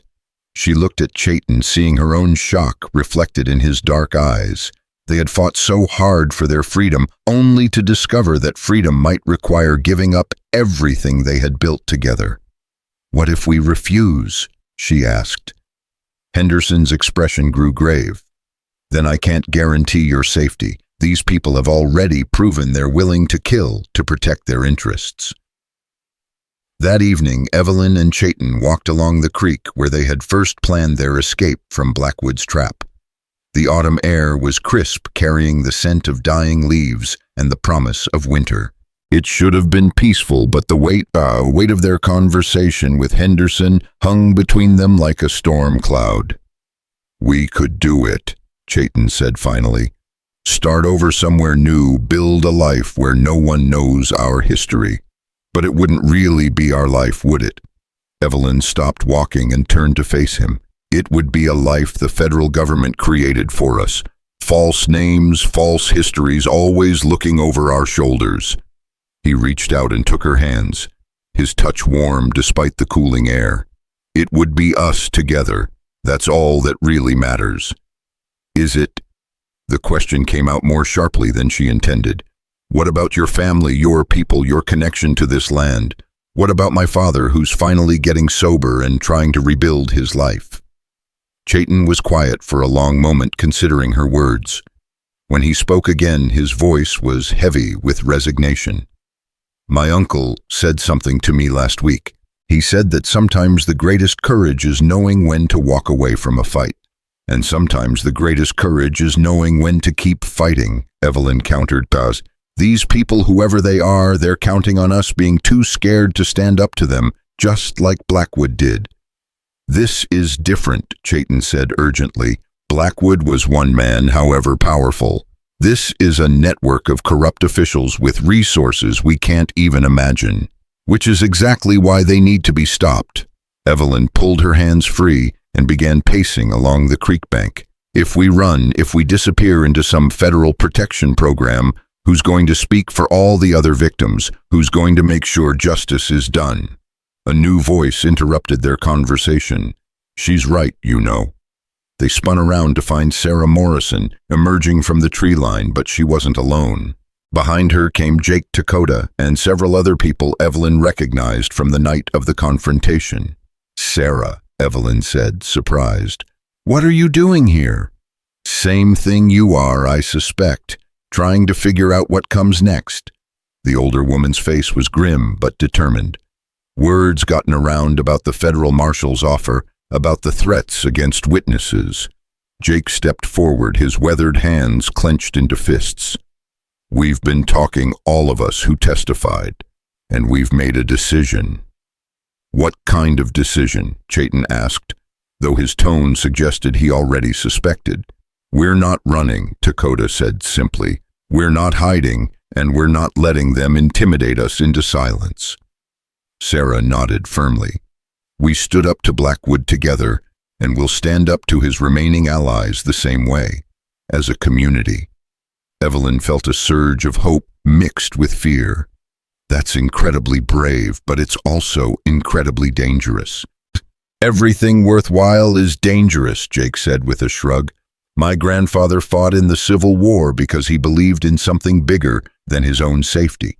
My father homesteaded this territory because he believed in building something for future generations.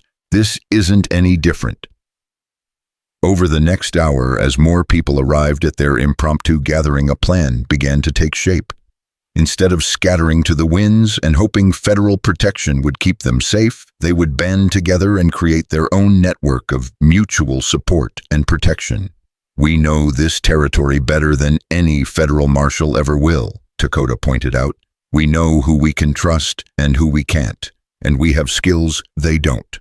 Plus, Sarah added with a grin that reminded Evelyn of her steel beneath her grandmotherly exterior. We're not exactly helpless. Jake and I have been running people through our underground railroad for 5 years. We know how to stay hidden when we need to and how to strike back when we have to. The gathering continued well into the night with people sharing information, resources, and commitments to stand together against whatever threats might come. By the time it broke up, they had the foundation of something that felt both familiar and revolutionary. A community bound together not by fear or obligation, but by shared purpose and mutual aid. As the others departed, Evelyn and Chayton found themselves alone again by the creek. The moon was high overhead, painting the water silver and casting everything in sharp relief. You know what you're choosing, Chayton said softly. If we stay, if we fight, there's no guarantee we'll survive. And even if we do, there's no guarantee we'll be able to build the kind of life we dreamed about. I know, Evelyn said, but if we run, there's no guarantee we'll survive either. And even if we do, we'll always be running. Always looking over our shoulders, always wondering if today is the day they find us. She moved closer to him, close enough to see the conflict in his dark eyes. Besides, I've been thinking about what kind of life I want to build. And I realize that it's not about where we live or what names we use. It's about who we choose to be. And who do you choose to be? Someone who stands up for people who can't stand up for themselves. Someone who fights for justice even when it's hard and dangerous, and the odds are against her. She reached up and touched his face gently. Someone who loves you enough to trust that we can face whatever comes together. He covered her hand with his, leaning into her touch. When I was a boy, my grandfather told me stories about warriors who were remembered not for the battles they won, but for the people they protected. I used to think that was just romantic nonsense. And now I think maybe he was trying to teach me something about what really matters. Chayton's voice grew stronger, more certain. If we're going to do this, we do it right. No half measures, no compromises. We build something that can last, something that protects not just us, but everyone who comes after. The next morning, they met with Marshal Henderson to deliver their decision. The federal agent was clearly not pleased with their choice to remain in the territory, but he seemed to understand their reasoning. I can't officially support this decision, he said carefully, but I can tell you that the federal government's resources for witness protection are limited. Having witnesses who can protect themselves would certainly make our job easier. What about the ongoing investigation? Evelyn asked. It continues with or without you in hiding, but having you available for testimony will certainly strengthen our cases. Henderson pulled out another folder, this one thinner than the previous days. I can share some intelligence that might help you prepare for what's coming. The information he provided was sobering. At least 6 territorial officials were likely compromised, along with several federal appointees and numerous local law enforcement officers. The network of corruption extended far beyond what they had imagined, reaching into businesses, banks, and political organizations across 3 territories. The good news, Henderson said, is that most of these people are motivated more by greed than ideology. They're not fanatics willing to die for their cause. If we can disrupt their financial incentives and increase the legal pressure, many of them will likely cooperate rather than fight. And the bad news is that there are at least a few who are in too deep to back down. They've committed crimes that carry death sentences, and they know it. Those are the ones you need to worry about.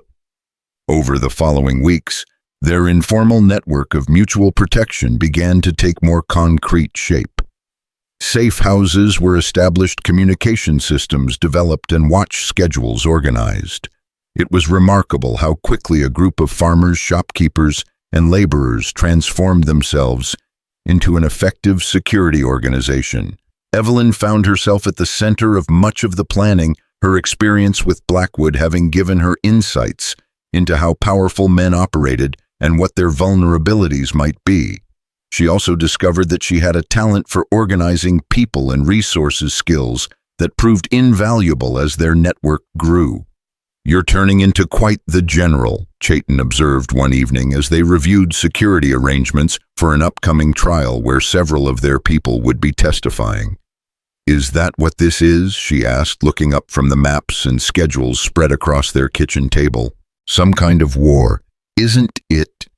He sat down across from her, his expression serious. "We're fighting for the soul of this territory, for the kind of place we want it to become. If that's not war, it's close enough." The first real test of their network came in late November, when word reached them that 3 of their key witnesses had been approached by strangers offering substantial sums of money to reconsider their testimony. When the bribes were refused, the offers quickly turned to threats. "They're testing us," Sarah said at an emergency meeting in her kitchen. "Seeing how we respond, what our capabilities are. Then we need to respond in a way that sends a clear message," Jake replied grimly. The plan they developed was both simple and audacious. Instead of hiding their witnesses or trying to protect them reactively, they would take the fight to their enemies.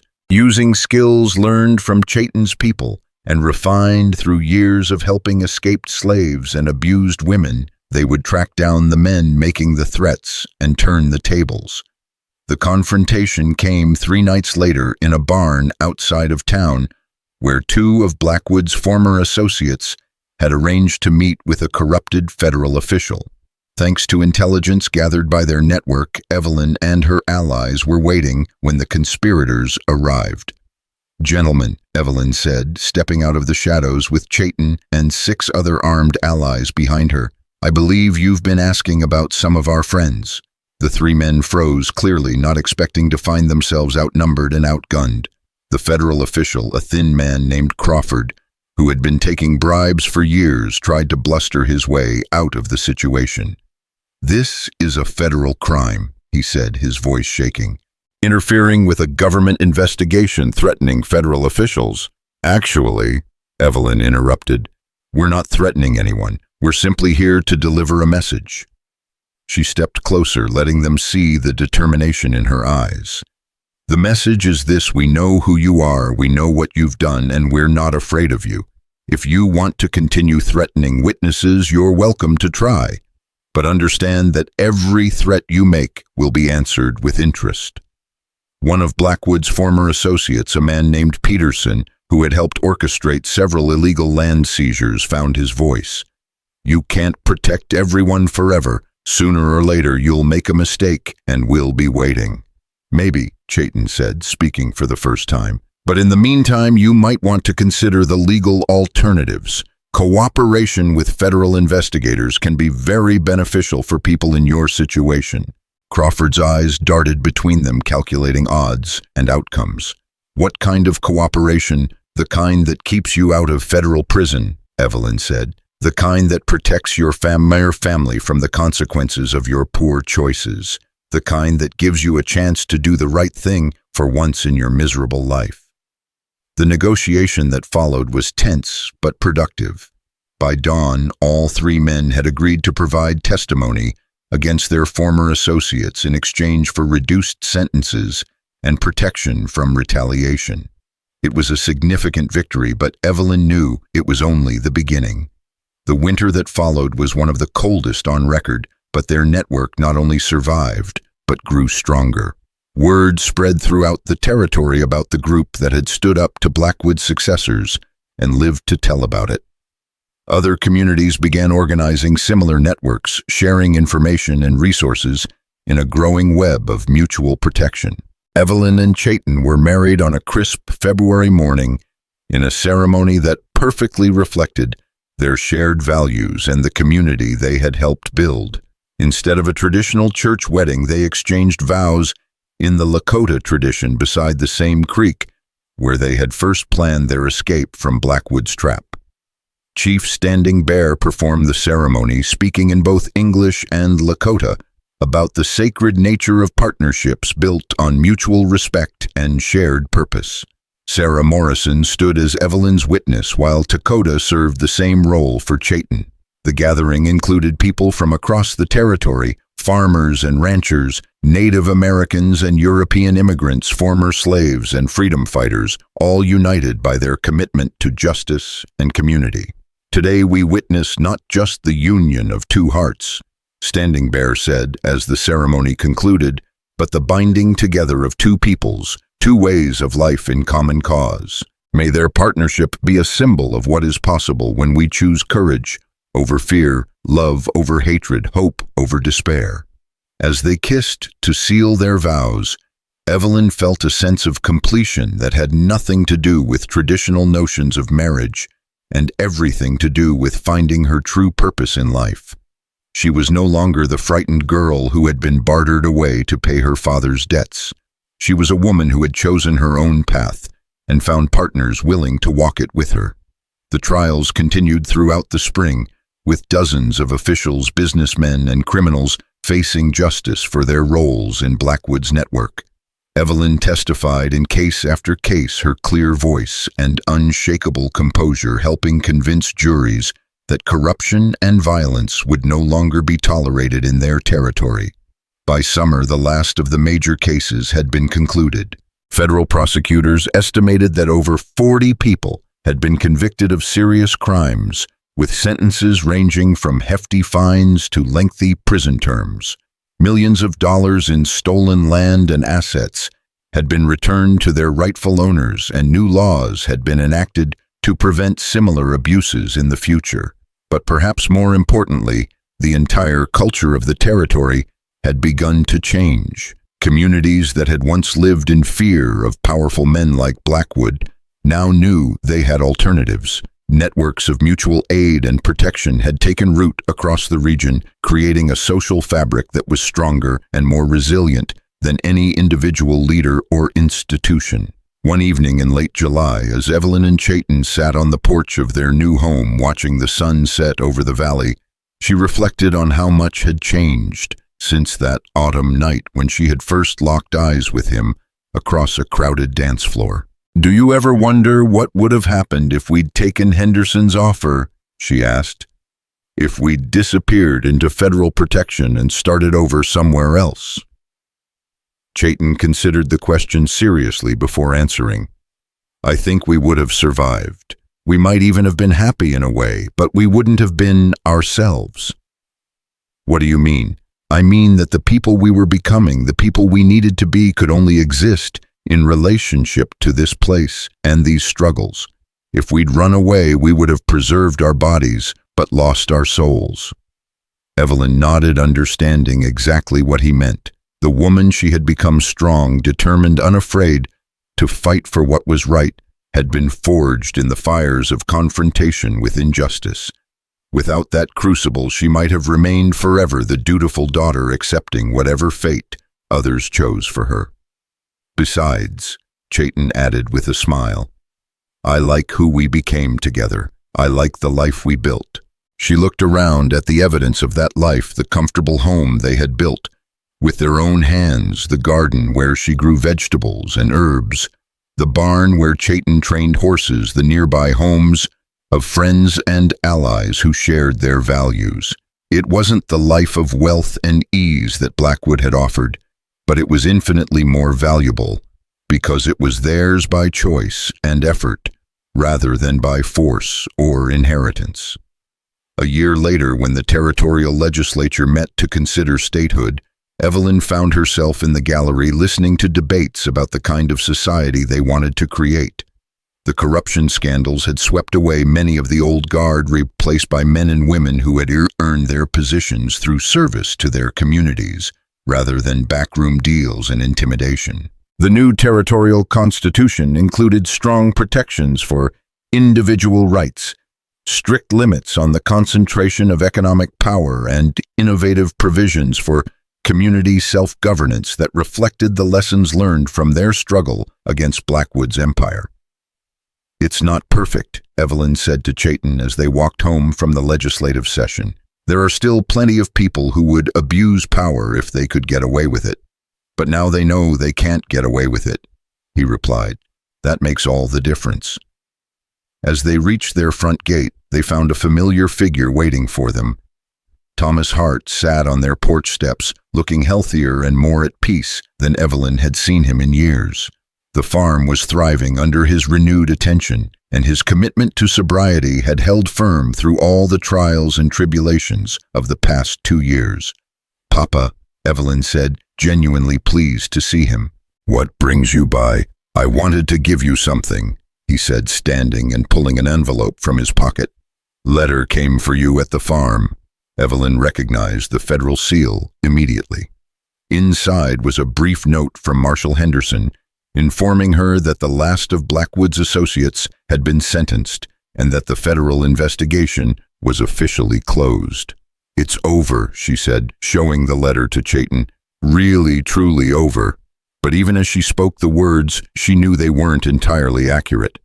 The specific threat posed by Blackwood's network was ended, but the larger struggle between justice and corruption, between community and exploitation, would continue as long as humans walked the earth. The difference was that now she knew her place in that struggle. She knew that she had the strength to stand up to bullies and the wisdom to build alternatives to their systems of oppression. Most importantly, she knew she wasn't alone. As the three of them sat on the porch watching stars emerge in the darkening sky, Evelyn felt a deep sense of satisfaction, not the satisfaction of a job completed, but the satisfaction of a life well lived and a purpose well served. She had been sold like property, hunted like an animal, and threatened by some of the most powerful men in the territory. But she had survived it all and emerged stronger, surrounded by people who loved and respected her, not for what she could give them, but for who she had chosen to become. "What are you thinking about?"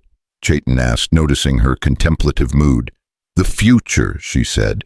"Our children, if we're blessed to have them. The kind of world we want to leave for them." "And what kind of world is that?" Evelyn smiled, feeling the weight of possibility rather than the burden of obligation. "A world where no one has to choose between freedom and survival. A world where communities are stronger than individuals, where justice is more powerful than wealth, where love conquers fear." "That's a beautiful dream," her father said quietly. "It's more than a dream," she replied, reaching out to take both men's hands. "It's a promise, and it's a fight worth continuing." Above them, the stars wheeled in their ancient patterns, indifferent to human struggles, but bearing witness to human courage.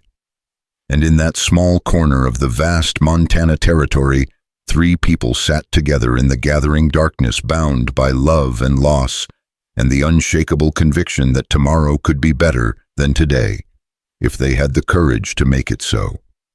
The girl who had once trembled at the thought of defying Silas Blackwood was gone forever, replaced by a woman who knew that true power came not from domination, but from the voluntary cooperation of free people working toward common goals.